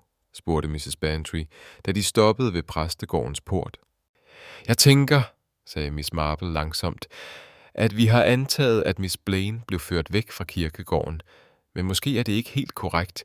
Måske blev hun kun flyttet fra bag kirken til et sted tættere på. Men konstabel Pulk ledte overalt, hvor han tænkte på at lede. Men der er altid steder, der virker for oplagte til at undersøge grundigt, eller for usandsynlige til at gidde med. Miss Marple kiggede tilbage på præstegården, hendes øjne eftertænksomme. Fodaftrykkene, vi så i går aftes, førte til muren bag kirkegården. Lad os følge dem i dagslys og se, hvor de virkelig fører hen. De gik rundt om siden af præstegården, forbi den pæne køkkenhave, nu begravet under sne, til området bag bygningen, hvor kirkegårdsmuren løb parallelt med præstegårdens grund. I dagslys så scenen mindre ildevarslende ud, men ikke mindre forvirrende. De slæbemærker, de havde observeret i går aftes, var stadig synlige, selvom de var delvist fyldt med ny sne, der var faldet i de små timer om morgenen. Miss Marple bevægede sig forsigtigt og studerede jorden. Støvletrykket, hun havde bemærket før, var nu tydeligere i vinteren, og hun kunne se, at de ikke blot førte til muren og stoppede. De fortsatte langs bunden af muren i flere yards, drejede så skarpt mod bagsiden af selve præstegården. Se her, sagde hun, og gestikulerede til Mrs. Bantry om at slutte sig til hende. Disse aftryk går slet ikke over muren ud på marken. De cirkler tilbage mod præstegårdens udhuse. Mrs. Bantry kiggede på sporene. Du har ret, men det betyder, at den, der lavede dem, var på præstegårdens ejendom hele tiden. De fulgte sporet langsomt og bemærkede, hvor det førte hen. Forbi brændeskuret, som konstabel Paul helt sikkert havde tjekket, forbi det lille drivhus, hvor Mrs. Clement dyrkede sine præmietomater om sommeren, og så, helt tydeligt, førte sporet til brændestablen. Brændestablen var en betydelig affære, stablet op af bagvæggen af præstegårdens udhuse. Brænde til de forskellige pejse blev opbevaret her, pænt arrangeret under et lille tag, der holdt dem tørre. Sneen omkring brændestablen viste tegn på nylig forstyrrelse, mere end man ville forvente af nogen, der blot samlede brænde til ilden. Miss Marple nærmede sig forsigtigt og undersøgte sneen. Der var støvletrykket igen, den karakteristiske slidte hæl tydelig i flere aftryk, og der var noget andet, noget hun straks bemærkede. Frisk savsmuld. Mrs. Bantry. Se her. Miss Marple pegede på jorden nær bunden af brændestablen. Savsmuld og ret frisk. Du kan se det spredt oven på sneen. Nogen har skåret træ måske, eller måske flyttet det. Miss Marple begyndte at gå langsomt rundt om brændestablen. Hendes skarpe øjne undersøgte alle detaljer. Brændet var stablet på traditionel vis, krydset for stabilitet, op til måske 1,8 meter i højden. Men bagpå, op ad muren, fangede noget hendes opmærksomhed. Brændet, der virkede mindre stabilt, mindre omhyggeligt arrangeret. Og da hun kiggede nærmere, kunne hun se, at noget af det var blevet flyttet for nylig. Savsmuldet på deres ender var frisk. Barken bar stadig klam sne, der endnu ikke var smeltet, og flere brændestykker viste skræmmemærker, som om de var blevet trukket ud og derefter hastigt erstattet. Nogen har forstyrret denne brændestabel, sagde Miss Marple stille. Og jeg tror, vi skal se, hvad der ligger bag den. Mrs. Bantry så forskrækket ud. Jane, du kan da ikke mene at flytte alt det brænde selv. Lad mig hente komfortabel pulk. Om et øjeblik måske, men lad os først lige se. Miss Marple rakte forsigtigt ud efter et af brændestykkerne, der virkede mest nyligt flyttet. Det kom let væk, langt lettere end det burde have gjort, hvis det havde været ordentligt stablet i nogen tid. Hun satte det til side og rakte ud efter et andet. Bag brændet var der skabt et mellemrum, måske 0,9 meter bredt, og strækkende sig tilbage mod muren. Mere savsmuld lå spredt i denne skjulte hulning, og sneen, der var drevet ind i den, var forstyrret og komprimeret, som om noget tungt var blevet placeret der. Men mellemrummet var tomt. Nu ære, sagde Miss Marple blidt. Miss Blaine blev gemt her bag dette brænde. Derfor stoppede slæbemærkerne nær brændestablen. De bragte hende hertil fra kirkegården og skjulte hende bag brændet. Men hvor er hun nu? Mrs. Bantrys stemme var knap højere end en hvisken. Miss Marple undersøgte hulningen mere omhyggeligt. Den komprimerede sne viste den klare kontur af en krop, og der var andre detaljer, der bekræftede hendes teori. Et par røde tråde fanget på det ru træ, der matchede Miss Blaines tørklæde. En knap lille og mørk, der lignede, at den kunne have været fra en frakke, og mest afslørende af alt en enkelt handske, våd og halvfrossen, stukket dybt ind i hjørnet af mellemrummet. Miss Marple trak forsigtigt handsken ud.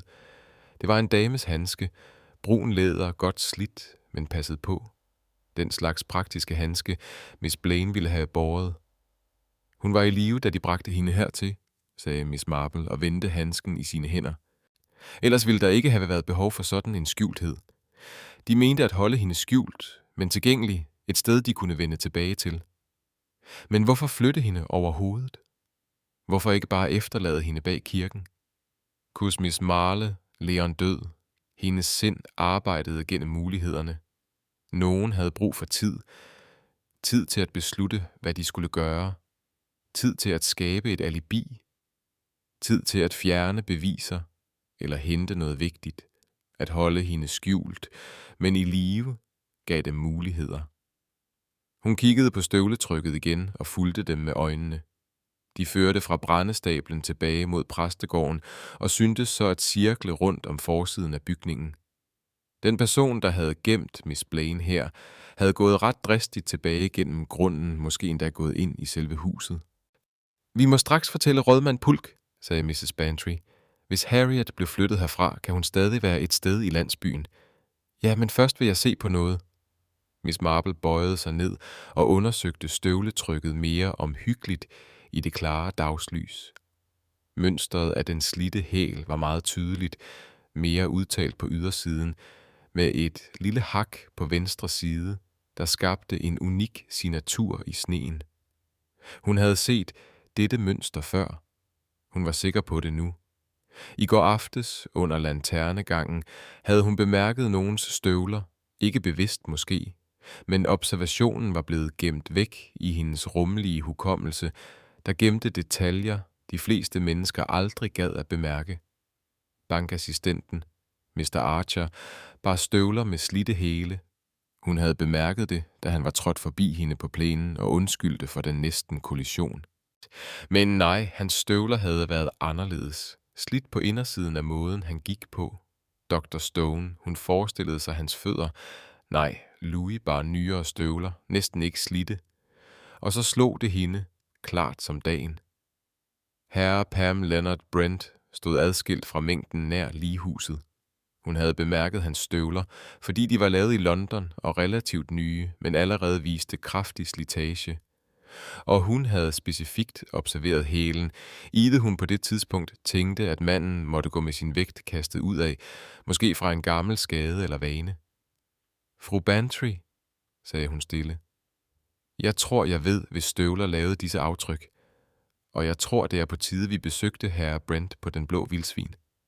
Men Jane, Hvis han er farlig, tager vi naturligvis konstabel Pulk med os. Men jeg vil se herre Brents støvler, altså før han får nogen mulighed for at skaffe sig af med dem, og jeg vil stille ham nogle meget spidse spørgsmål om, hvorfor han virkelig kom til St. Mary Me, og hvad hans forbindelse er til svindlen med velgørenhedsfonden. De fandt konstabel Pulk stadig søgende i kirkegården, stadig mere frustreret. Frøken Marple forklarede, hvad de havde opdaget bag præstegården, og viste ham handsken og brændestablen. Hans udtryk blev alvorligt. Godt, sagde han fast. Det afgør det. Frøken Blaine blev bestemt taget og gemt, og hvem end der gjorde det, kendte præstegårdens grund godt. Jeg bliver nødt til at tale med alle, der var på ejendommen i går. Han holdt en pause og kiggede på støvleafryggene. Disse er klare nok. Hvis vi kan matche dem med nogens støvler, har vi vores mand. Jeg tror, sagde frøken Marple forsigtigt, at de vil matche herre Brents støvler. Mønstret er ret karakteristisk, og jeg tror, de vil finde ud af konstabel, at herre Brent har mere forbindelse til denne sag, end blot at være frøken Blaines fætter, der besøger til jul. Konstabel Pulk nikkede langsomt. Jeg tager direkte til den blå vildsvin. Vil de damer ledsage mig?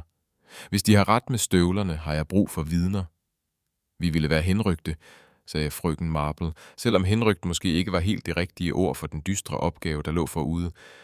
Men hvis herre Brents støvler matchede aftrykkene, hvis hans handsker bar blækpletter, hvis hans historie havde de huller, hun mistænkte, så ville de være et skridt tættere på at finde frøken Blaine, og tiden følte frøken Marple med stigende sikkerhed var ved at løbe ud. Kapitel 7. Manden fra Tory. Den blå vildsvin lå på hovedgaden. En anstændig etablissement, der primært henvendte sig til rejsende sælgere og lejlighedsvise besøgende til St. Mary Me. Frøken Marple havde kun været inden for én gang før for år tilbage og huskede det som rent, men uanseligt. Værtshusholderen herre Perkins var en tyk kroejer, der drev sit kro med metodisk effektivitet og undgik landsbyens sladder af princip. Han så tydeligt utilpas ud, da konstabel Pulk dukkede op ved hans dør, ledsaget af 2 ældre damer. Herre Boa Brent, gentog han, da han blev spurgt. Værelse 7, første sal, men jeg tror, han er ved at forberede sig på at tage afsted, så ham bærer sin taske ned for ikke 10 minutter siden. Tag gær afsted. Konstabel Pulks stemme blev skarpere. Sagde han, hvor han skulle hen. Sagde noget om at nå eftermiddagstoget. Virkede ret travlt. Faktisk. Frøken Marple og fru Bantry udvekslede betydningsfulde blikke. En mand, der havde travlt med at tage afsted på juledag, når togene kørte sjældent, og de fleste mennesker var samlet med familien. Det sagde meget. Vi bliver nødt til at tale med ham, sagde konstabel Pork fast. Er han i fællesrummet? Han trådte lige ud i gården, tror jeg, sagde han havde brug for lidt luft før sin rejse. De fandt herre Leonard Brent stående nær stallen og ryge en cigaret med hurtige, nervøse bevægelser. Han var en høj mand, som frøken Marple havde bemærket aftenen før, med mørkt hår, der blev gråt ved tindingerne, og et ansigt, der kunne have været smukt, hvis det ikke var for det stramme, knibende udtryk, det i øjeblikket bar. Hans frakke var knappet, hans hat allerede på hovedet, og en rejsetaske stod ved hans fødder. Han kiggede skarpt op. Da de nærmede sig, og frøken Marple så noget flimre i hans øjne. Frygt måske, eller beregning. Herre Brent, sagde konstabel Pulk, jeg vil gerne have en snak, hvis de ikke har noget imod det. Jeg er bange for, at jeg har ret travlt, konstabel.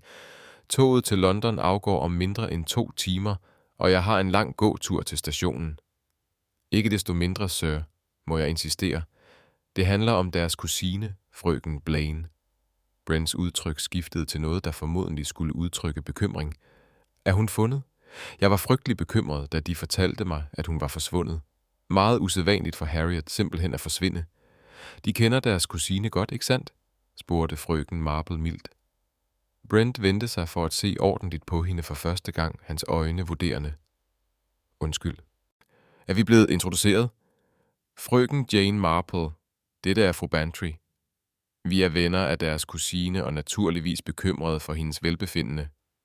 Selvfølgelig. Brent lod sin cigaret falde og trådte den ud med sin støvle. Bevægelsen henledte frøken Marples opmærksomhed straks på hans fodtøj.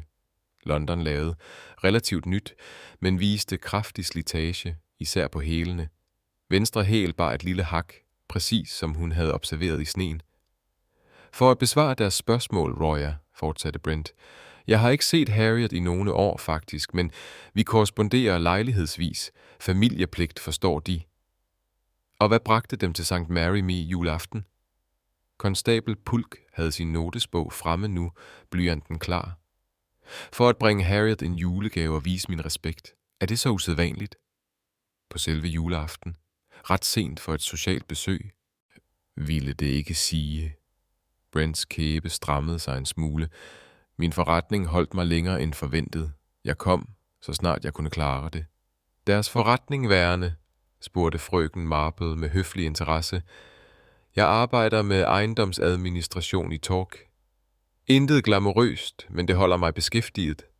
Frøken Marple gemte disse oplysninger væk. To var en behagelig kystby, et stykke fra St. Mary Me. Et mærkeligt sted for en person involveret i velgørenhedssvindel i denne særlige landsby, medmindre der var en forbindelse, hun endnu ikke havde identificeret. Herre Brent, sagde konstabel Pulk. Jeg vil gerne vide, hvor de var i går aftes mellem klokken 19 og 21. Jeg fortalte dem det i går aftes. Jeg var på mit værelse. Jeg forlod lanternturen tidligt. Følte mig ret utilpas. Jeg kom tilbage hertil og blev på mit værelse resten af aftenen. Så nogen dem? Herre Perkins måske, eller nogen af de andre gæster? Brent flyttede uroligt sin vægt. Det kan jeg ikke sige. Jeg lagde ikke mærke til, hvem der måske havde set mig. Jeg var fokuseret på at hvile. Og alligevel, observerede frøken Marple, deres frakke bærer et støv af frisk sne. Man skulle tro, at hvis de havde været på deres værelse siden klokken 19, ville enhver sne fra tidligere for længst være smeltet. Brent kiggede ned på sin frakke, som om han bemærkede sneen for første gang. Jeg trådte kortvarigt udenfor for at få lidt luft, som jeg nævnte. Da konstabel Pulks stemme havde fået en hårdere kige kant. Jeg kan ikke huske det præcist. Måske omkring klokken 20. Det er meget interessant, sir, for det er præcis, da frøken Blaine forsvandt fra lanternturen, og vi har beviser for, at hun mødtes med nogen nær ligehuset, nogen, der kæmpede med hende og derefter flyttede hende bag kirken. Brents ansigt var blevet blegt. De antyder, at jeg havde noget at gøre med min kusines forsvinden. Det er absurd. Jeg kendte knap nok hendes nuværende omstændigheder. Og alligevel kom de her til juleaften, sagde frøken Marple blødt. Og frøken Blaine havde noteret på sin indkøbsliste, at hun skulle hente en pakke fra den blå vildsvin. Var den pakke fra dem, herre Brent? Jeg bragte hende en gave. Ja, en bog, hun havde nævnt, hun ønskede sig. Må vi se denne bog? Jeg gav den til herre Perkins for at holde den for hende. De må spørge ham om den. Frøken Marple bemærkede, at Brents hænder var gået til hans lommer, og hun observerede noget, der interesserede hende meget. Han bar handsker nu, men hans fingerspidser bar svage pletter af mørkt blik, synlige, da hans hænder kortvarigt kom frem for at gestikulere. Herre, sagde hun, ville de have noget imod at tage deres handsker af? Han stirrede på hende. Jeg beder om undskyldning. Deres handsker? Jeg vil gerne se deres hænder. Det er latterligt. Jeg behøver ikke at underkaste mig denne afhøring. Måske ikke, sagde konstabel Pulk. Men at nægte gør dem usædvanligt mistænkelig. Hvis de intet har at skjule, hvad er skaden så? Et øjeblik troede frøken Marple, at Brent ville nægte fuldstændigt. Så med en rykkende bevægelse trak han sine handsker af. Hans hænder blev afsløret, velholdte, men bar umiskendelige blækpletter på fingerspidserne og kanten af højre håndflade. Blikket var mørkeblåt sort, præcis den nuance, der blev brugt i præstegårdens regnskabsbøger. Og de har arbejdet med blæk for nylig, observerede frøken Marple. Jeg havde noget korrespondance at tage mig af. Intet uhyggeligt ved blæk, vel? Samme nuance af blæk, som vi fandt på tæppet i præstegårdens arbejdsværelse, fortsatte frøken Marple stille, hvor frøken Blaine arbejdede i går eftermiddags med at tjekke velgørenhedskonti, hvor nogen konfronterede hende og kæmpede med hende, brød et julepynt og rev hendes indkøbsliste i stykker. Var de på det værelse, herre Brent? Jeg kiggede måske kort ind for at se, om Harriet var ledig til at tale, men jeg blev ikke. Fru Clement fortalte mig, at hun var optaget. Og talte de med deres kusine overhovedet i går? Brent tøvede en brøkdel for længe. Kortvarigt.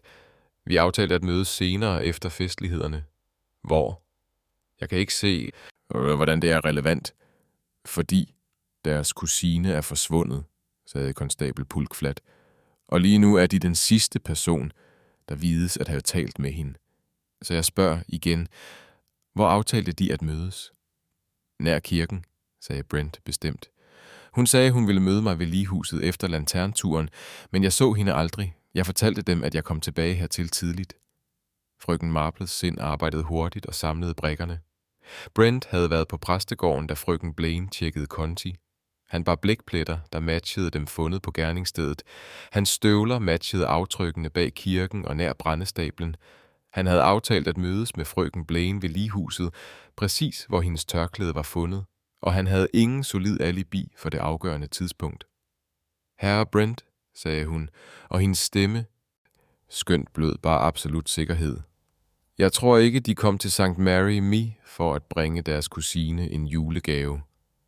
Jeg tror, de kom, fordi de vidste, hun havde opdaget uregelmæssigheder i velgørenhedskonti, forfalskninger for at være præcis, underskrifter, der ikke matchede, beløb, der var blevet ændret, og jeg tror, de var involveret i den svindel. Brents ansigt var gået fra blegt til rødt. Det er en alvorlig anklage uden grundlag. Tværtimod deres kusine opdagede forfalskningerne i går eftermiddags. Hun planlagde at konfrontere den ansvarlige person efter lanternturen. De aftalte at mødes med hende ved ligehuset, men i stedet for en samtale var der en kamp.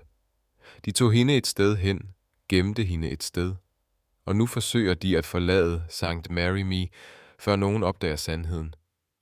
De er vanvittige. Jeg har intet af den slags gjort. Så vil de ikke indvende, sagde konstabel Pulk, at komme med mig til stationen og afgive en formel erklæring. Og de vil ikke indvende, at jeg undersøger deres støvler nærmere. Mine støvler? Vi har klare aftryk fra gerningsstedet. Hvis deres matcher herre Brent, vil de have en betydelig forklaring at give. Et langt øjeblik stod Brent frosset, hans øjne bevægede sig fra konstabel Pulk til frøken Marple til fru Bantry. Så helt pludselig sank hans skuldre. Jeg vil tale med en advokat, sagde han stille. Det kan arrangeres, sagde Pork. Men først vil de fortælle mig, hvor frøken Blaine er. Hvis hun stadig er i live, ville de hellere tale hurtigt. Brents ansigt var et studie i modstridende følelser. Frygt, beregning og noget andet. Ægte bekymring måske, eller en meget god efterligning af det. Jeg ved ikke, hvor hun er, sagde han, og for første gang holdt hans stemme det, der lød som sandhed. Jeg sværger dem, jeg kender dem ikke. Jeg kapitel 8, Kirkekorsdrengens lanterne.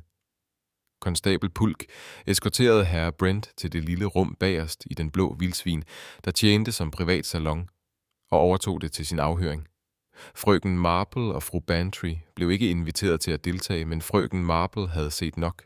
Brents støvler ville passe til prinsen. Hans blækplettede fingre forbandt ham med præstegårdens arbejdsværelse, og hans tilstedeværelse ved kirkegårdsmuren var nu indrømmet. Alligevel bekymrede noget hende ved hans sidste udtalelse. Han virkede oprigtigt forvirret, da Pulk spurgte, hvor Miss Blaine var, sagde Mrs. Bantry, da de stod i krogens gang. Tror du, han talte sandt? Måske, sagde Miss Marple eftertænksomt. Eller måske kun en del af sandheden. Folk lyver sjældent fuldstændigt, ved du.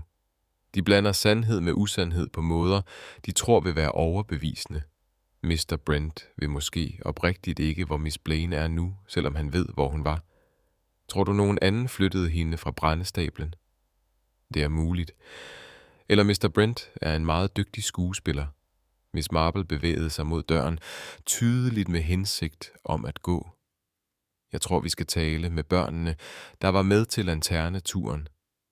Børn lægger ofte mærke til ting, som voksne overser, især når de voksne er fokuseret på at virke ordentlige og festlige. De fandt den unge Dennis Clement legende i præstegårdens have med 2 andre drenge, der byggede, hvad der lignede en snelygt. Dennis kiggede op, da de nærmede sig. Hans ansigt bar stadig det udtryk af træthed, som børn antager. Når de frygter, at voksne er ved at afbryde deres sjov. Dennis kære, sagde Miss Marple blidt. Jeg spekulerer på, om jeg må spørge dig om noget, du så i går aftes. Om Miss Blaine. Dennis var måske 10 år gammel nok til at forstå alvoren af en forsvunden voksen. Mor siger, vi ikke må tale om det, fordi det er for foruroligende. Din mor er meget klog, men nogle gange, så hjælper det at tale om foruroligende ting, at forstå dem bedre. Så du Miss Blaine under lanterneturen i starten? Ja, hun talte med mange mennesker. Så du hende senere? Måske nær kirken. Dennis rynkede panden og tænkte, jeg er ikke sikker. Der var så mange mennesker, og det blev mørkt, men Tommy Radford så noget. Han skulle have været med koret, men han vandrede væk. Tommy Radford.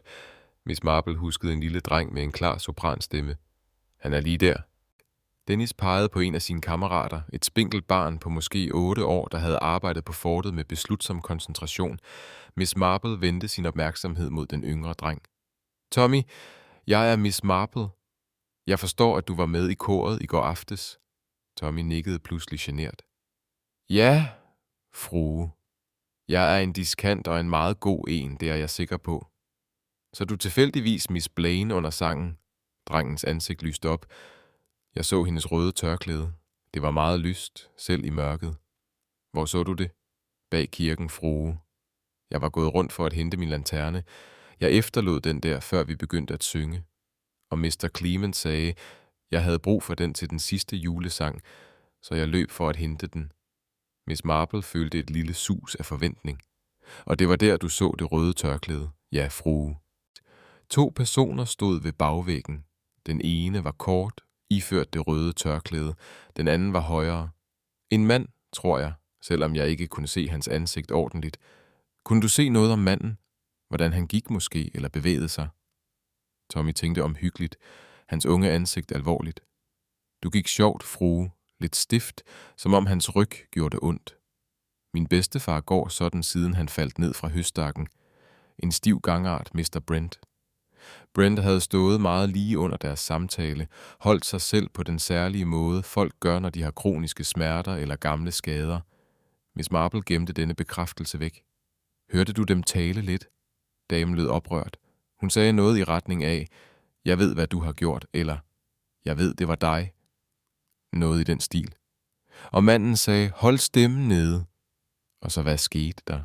Søren, så gik min lanterne ud. Frue, vinden fangede den. Jeg formoder, jeg forsøgte at tænde den igen, men kunne ikke klare det i mørket, så jeg gik tilbage uden den. Da jeg kom rundt om kirken igen, var de 2 personer væk. Du så intet andet, tøvede Tommy. Når jeg så en lanterne ligge på jorden ved kirkegårdsmuren, da vi gik til præstegården bagefter. Den var knust, glasset var helt smadret. Jeg troede, nogen måtte have tabt den i mængden. Du er en meget opmærksom ung mand, sagde Miss Marple varmt. Tak, Tommy. Du har været mest hjælpsom. Da de gik væk fra drengene, sagde Mrs. Bantry. Så Brent mødtes med Harrow bag kirken. Drengens vidnesbyrd bekræfter det. Ja, og det bekræftede også noget andet. Miss Blaine konfronterede ham om forfalskningerne, som hun sagde, jeg ved, hvad du har gjort, eller ord til det. Men hvad skete der så? Tommys lanterne gik ud, så han så intet mere. Alligevel ved vi, at Miss Blaine blev flyttet fra bag kirken til brændestablen, og derefter flyttede igen derfra til en ukendt placering. Måske slog Brent hende bevidstløs og gemte hende. Måske. Men hvis hans hensigt var at bringe hende til tavshed permanent, hvorfor så ikke gøre det bag kirken? Hvorfor flytte hende over hovedet? Miss Marple stoppede ved kirkegårdsmuren, selve stedet, hvor Miss Blaines tørklæde var blevet fundet, medmindre han havde brug for noget fra hende. Information måske, eller adgang til dokumenter, noget der krævede at holde hende i live, i det mindste midlertidigt. Mrs. Bantry rystede, om det var af kulde eller uro, var uklart. Det bliver sent, Jane. Eftermiddagen trækker sig sammen, og hvis Harriet er et sted i denne kulde. Hun afsluttede ikke sætningen. Hun behøvede ikke. De forstod begge, at tiden var ved at løbe ud. Miss Blaine havde været savnet i næsten 20 timer. Selv en sund person kunne bukke under for kulde i den tid. Især hvis de var skadet eller indesluttet. Indesluttet uden ordentligt tøj. Miss Marple kiggede rundt på kirkegården. Hendes øjne bevægede sig metodisk hen over det velkendte landskab. Sne, sten, gammel bro. Kirken selv stod solid og urokkelig. Et sted i eller nær denne landsby var Miss Blaine gemt, men hvor hendes tanker vendte tilbage til brændestablen, til den omhyggeligt skjulte hulning, hvor Miss Blaine tydeligvis havde været opbevaret i flere timer. Frisk savsmuld, forstyrret sne, handsken stukket ind i hjørnet, og så var hun blevet flyttet igen, taget et andet sted hen, før konstabel Pulks eftersøgning kunne opdage hende. Hvor ville man gemme nogen i St. Mary Me? En kælder måske, eller en udbygning.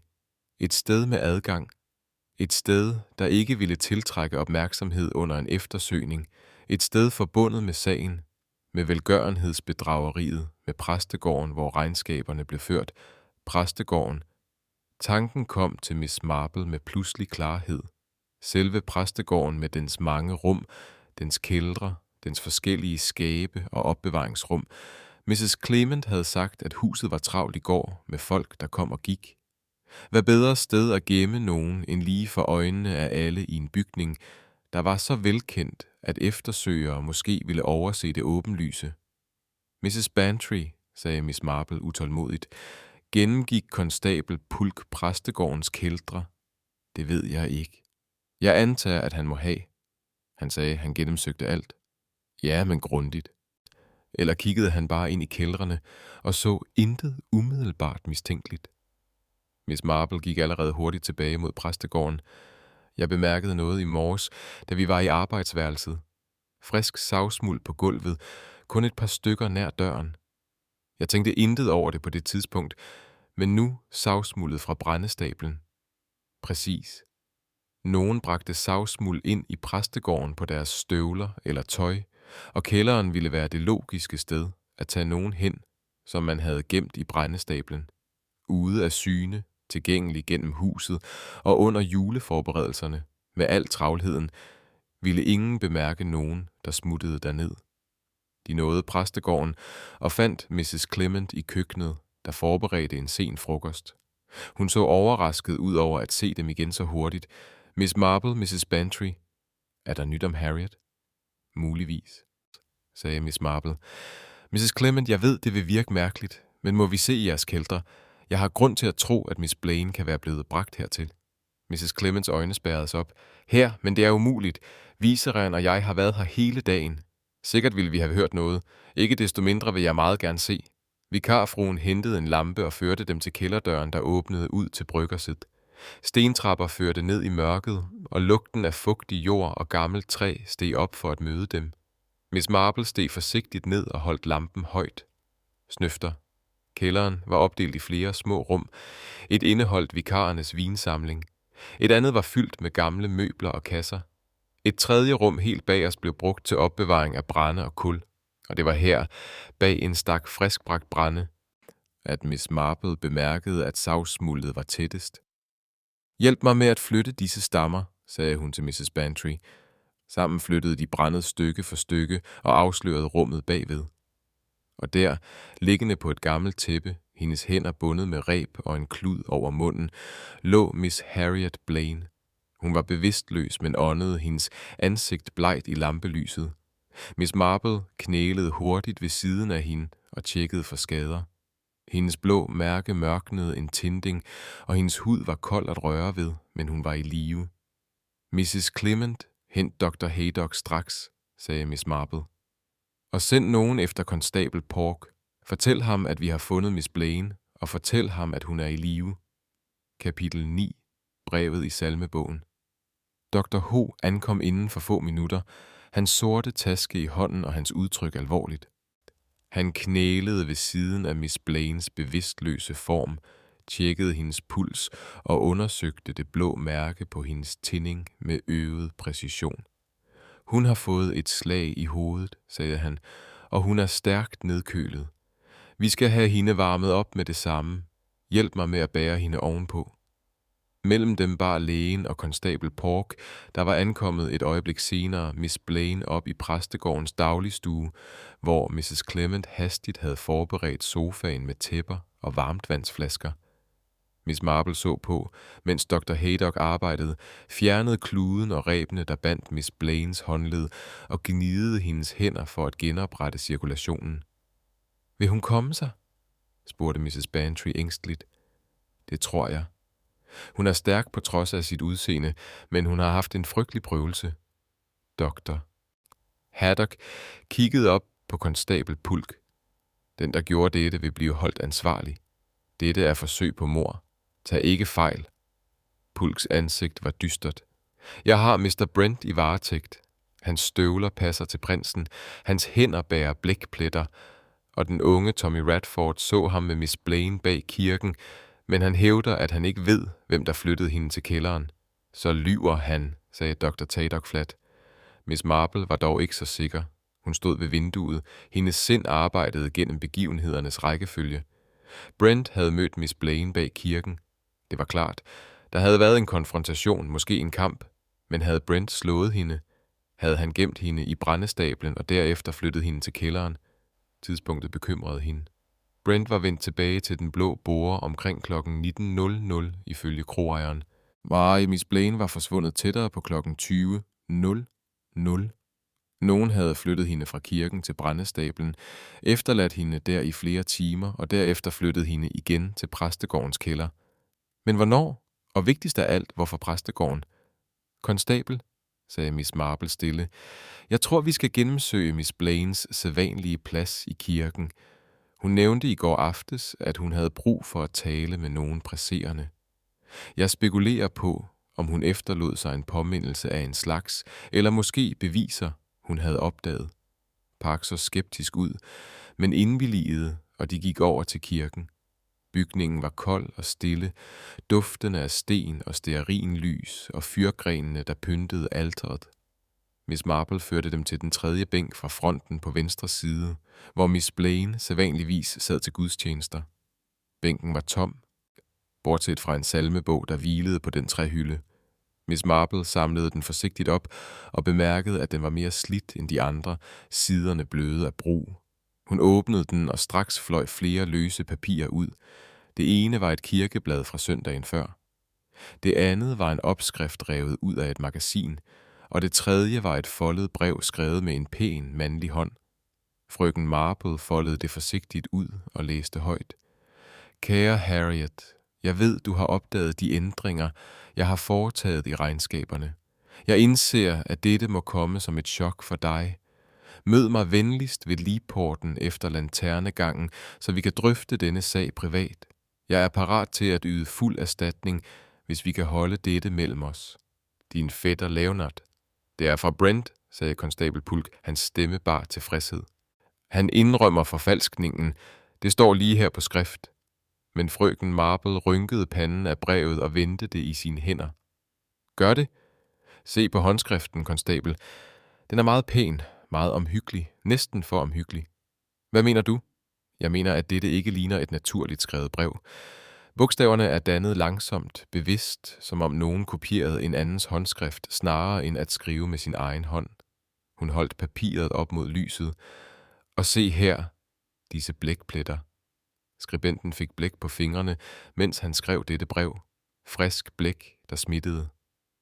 Fru Bantry kiggede på mærkerne. De samme blækpletter, som vi fandt på tæppet og på herre Brents fingre. Præcis. Men overvej dette. Hvis herre Brent skrev dette brev selv, hvorfor skulle han så være så omhyggelig med håndskriften?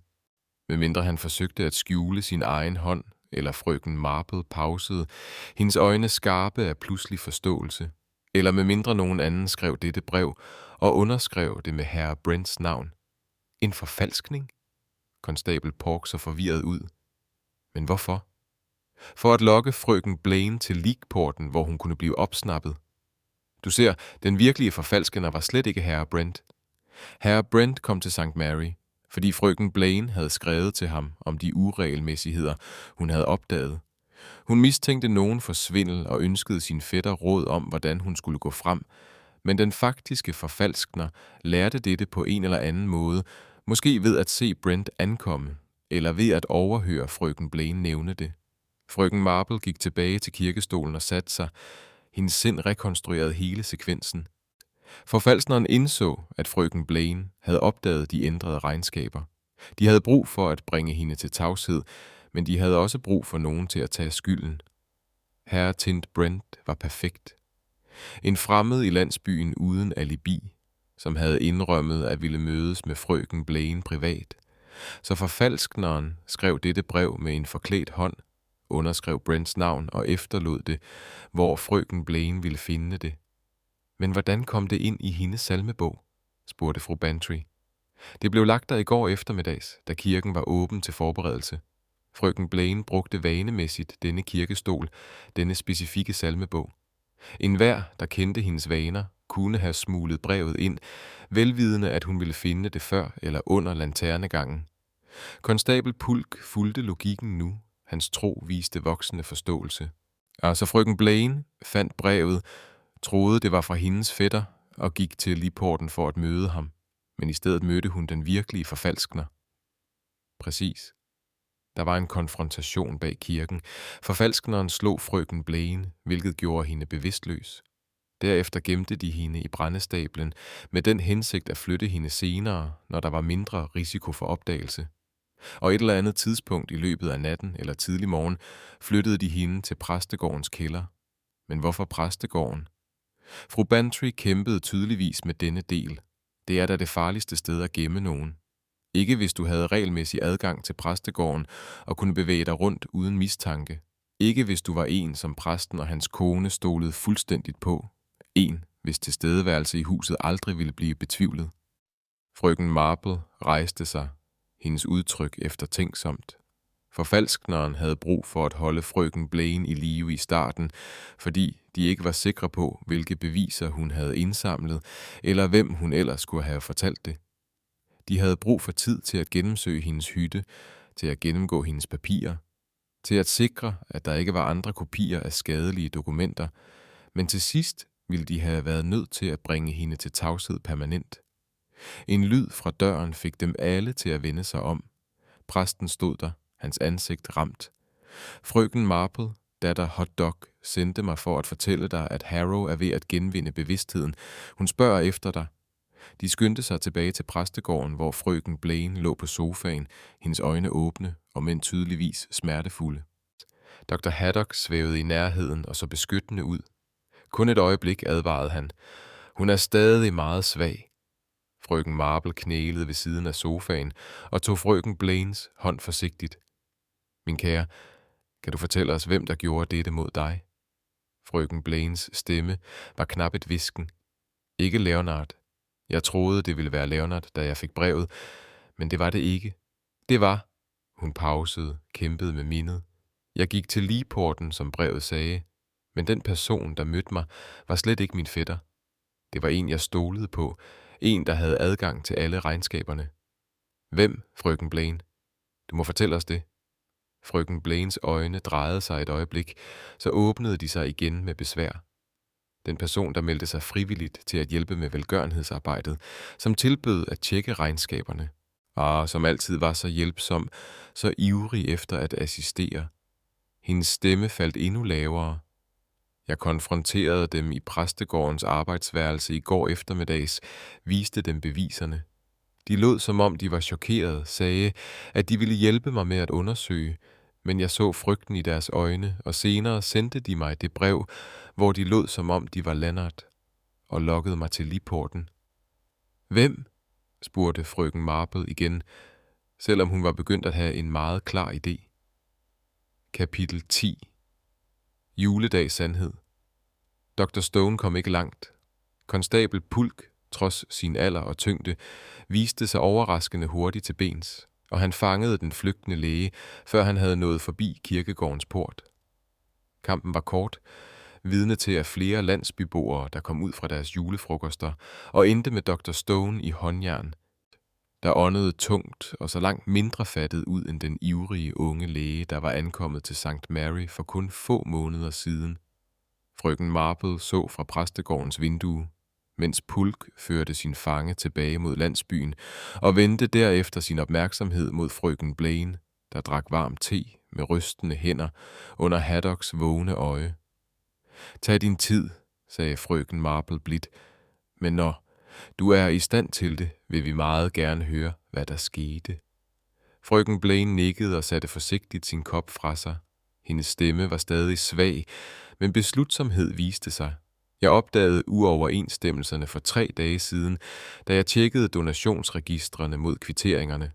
Små beløb i starten, snedigt forklædt, men de løb op til næsten 50 pund manglende fra fonden. 50 pund? Fru Bantry åndede. Det er et betydeligt beløb, ja. Og signaturerne, der godkendte udbetalingerne, var forfalskninger.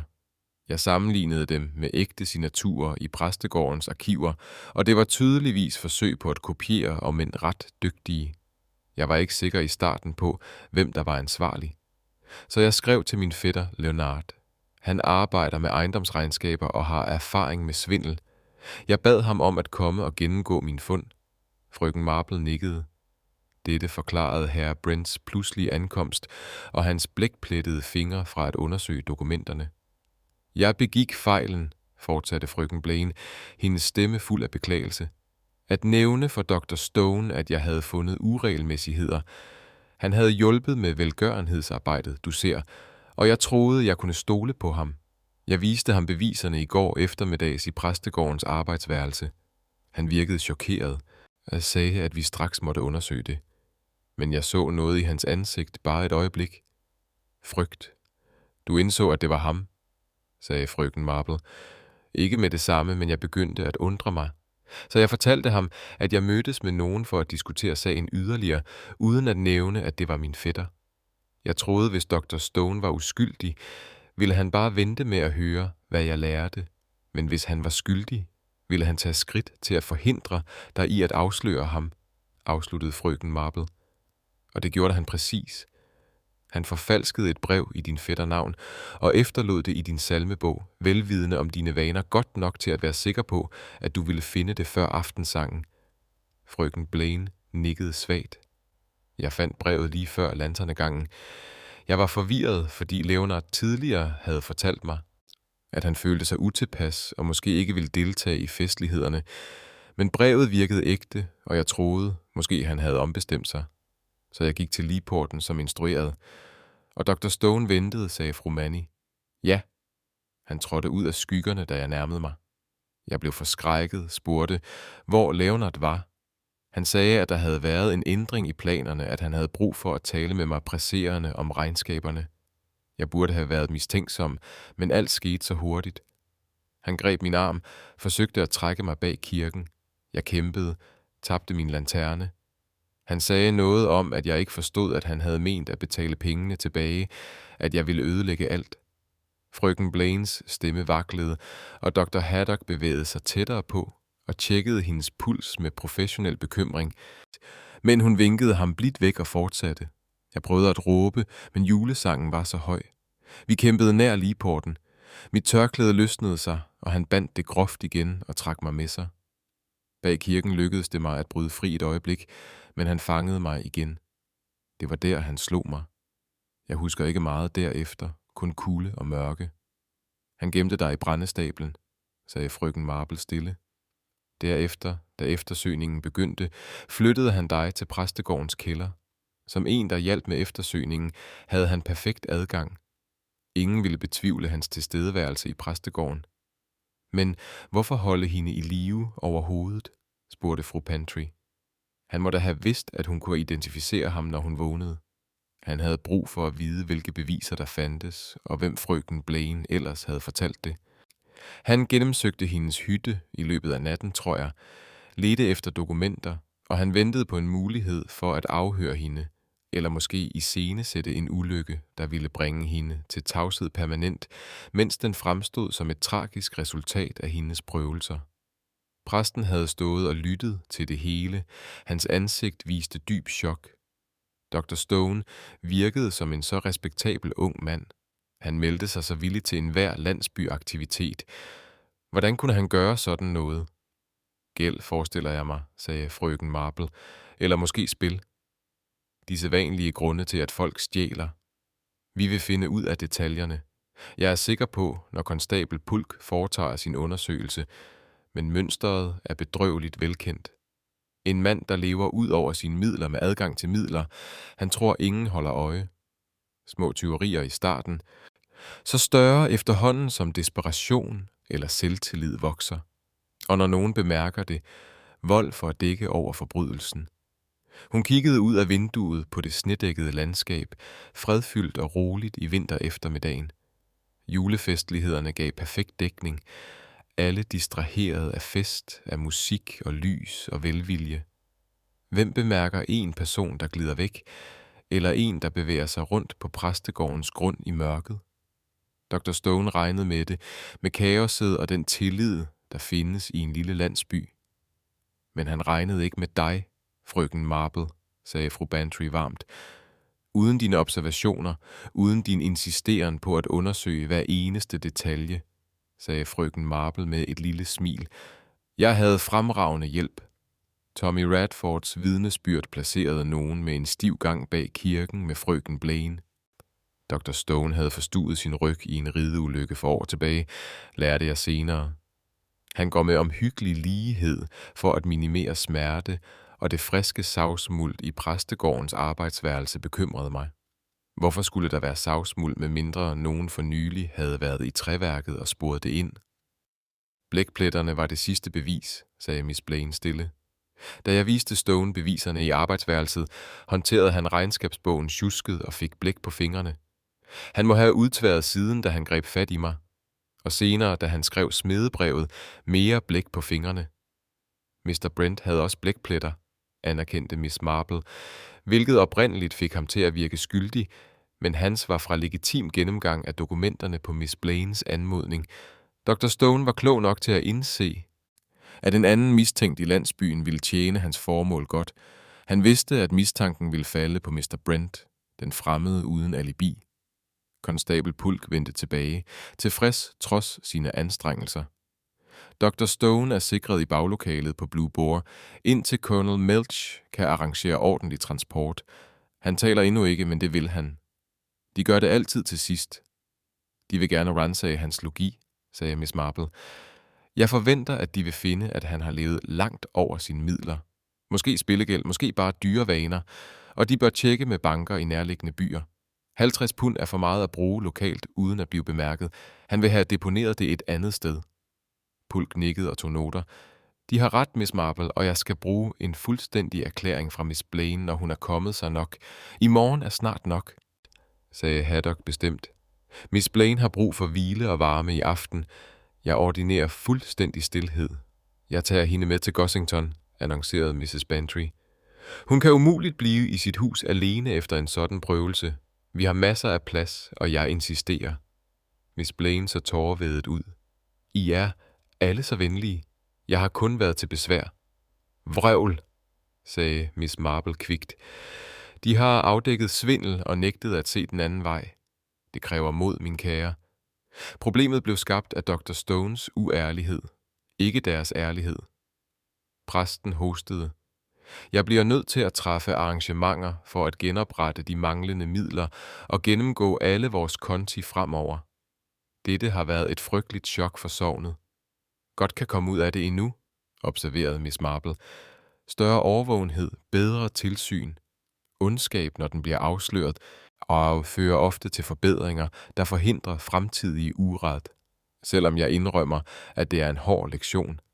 Efterhånden som eftermiddagen skred frem, blev der truffet arrangementer for Miss Blaines pleje. Erklæringer blev givet til konstabel Pulk, og gradvist vendte præstegården tilbage til noget, der nærmede sig normalt. Selvom skyggen af de nylige begivenheder hang over det, der skulle have været en glædelig juledag, afslog Miss Marple. Mrs. Bantrys invitation til at spise middag på Gossington foretrak at vende tilbage til sit eget hus. Da hun gik gennem den snedækkede landsby, nu fredelig i det sene eftermiddagslys, reflekterede hun over menneskets natur og dens uendelige kapacitet for både godt og ondt. Dr. Stone havde virket så respektabel, så ivrig efter at hjælpe. Men respektabilitet var ofte bare en maske, og ivrighed efter at hjælpe kunne skjule ivrighed efter at få adgang til det, man ønskede at stjæle. Det var en lektion, St. Mary Me ikke snart ville glemme. Hun nåede sin havelåge og stoppede op, kiggede tilbage mod kirketårnet, der rejste sig mod vinterskyen. Mr. Brent var blevet løsladt, hans navn renset, selvom han ville bære mindet om uretfærdig mistanke. Miss Blaine ville komme sig, selvom tilliden ville komme sværere til hende nu, og landsbyen ville fortsætte, afskrækket, men klogere. Inde i sit hus forberedte Miss Marple en simpel aftensmad og satte sig til en sen julete. Hendes strikketøj lå ved siden af hendes stol, den velkendte rytme af nåle, der ventede på hendes opmærksomhed. Men et øjeblik sad hun bare, hænderne foldet, og tænkte på alt, hvad hun havde set og lært. Sandhed som sne dækker alt til sidst, mumlede hun til det tomme rum og gentog ord, hun havde sagt tidligere.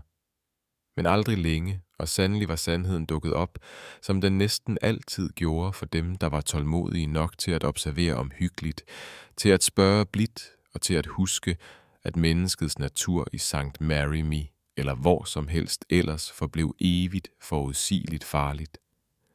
Tak fordi du lyttede til slutningen af videoen. Jeg værdsætter virkelig hvert øjeblik, du har tilbragt her sammen med mig. Vi er i øjeblikket på en rejse mod at nå vores første 1000 abonnenter. Hvis de historier, jeg fortæller, har rørt dit hjerte bare en lille smule, så støt mig venligst ved at trykke på abonner-knappen lige nu. Hvert abonnement er en kæmpe kilde til motivation, der hjælper mig med at blive ved med at skrive og bringe dig endnu mere meningsfulde historier. Farvel. Og på gensyn i den næste video.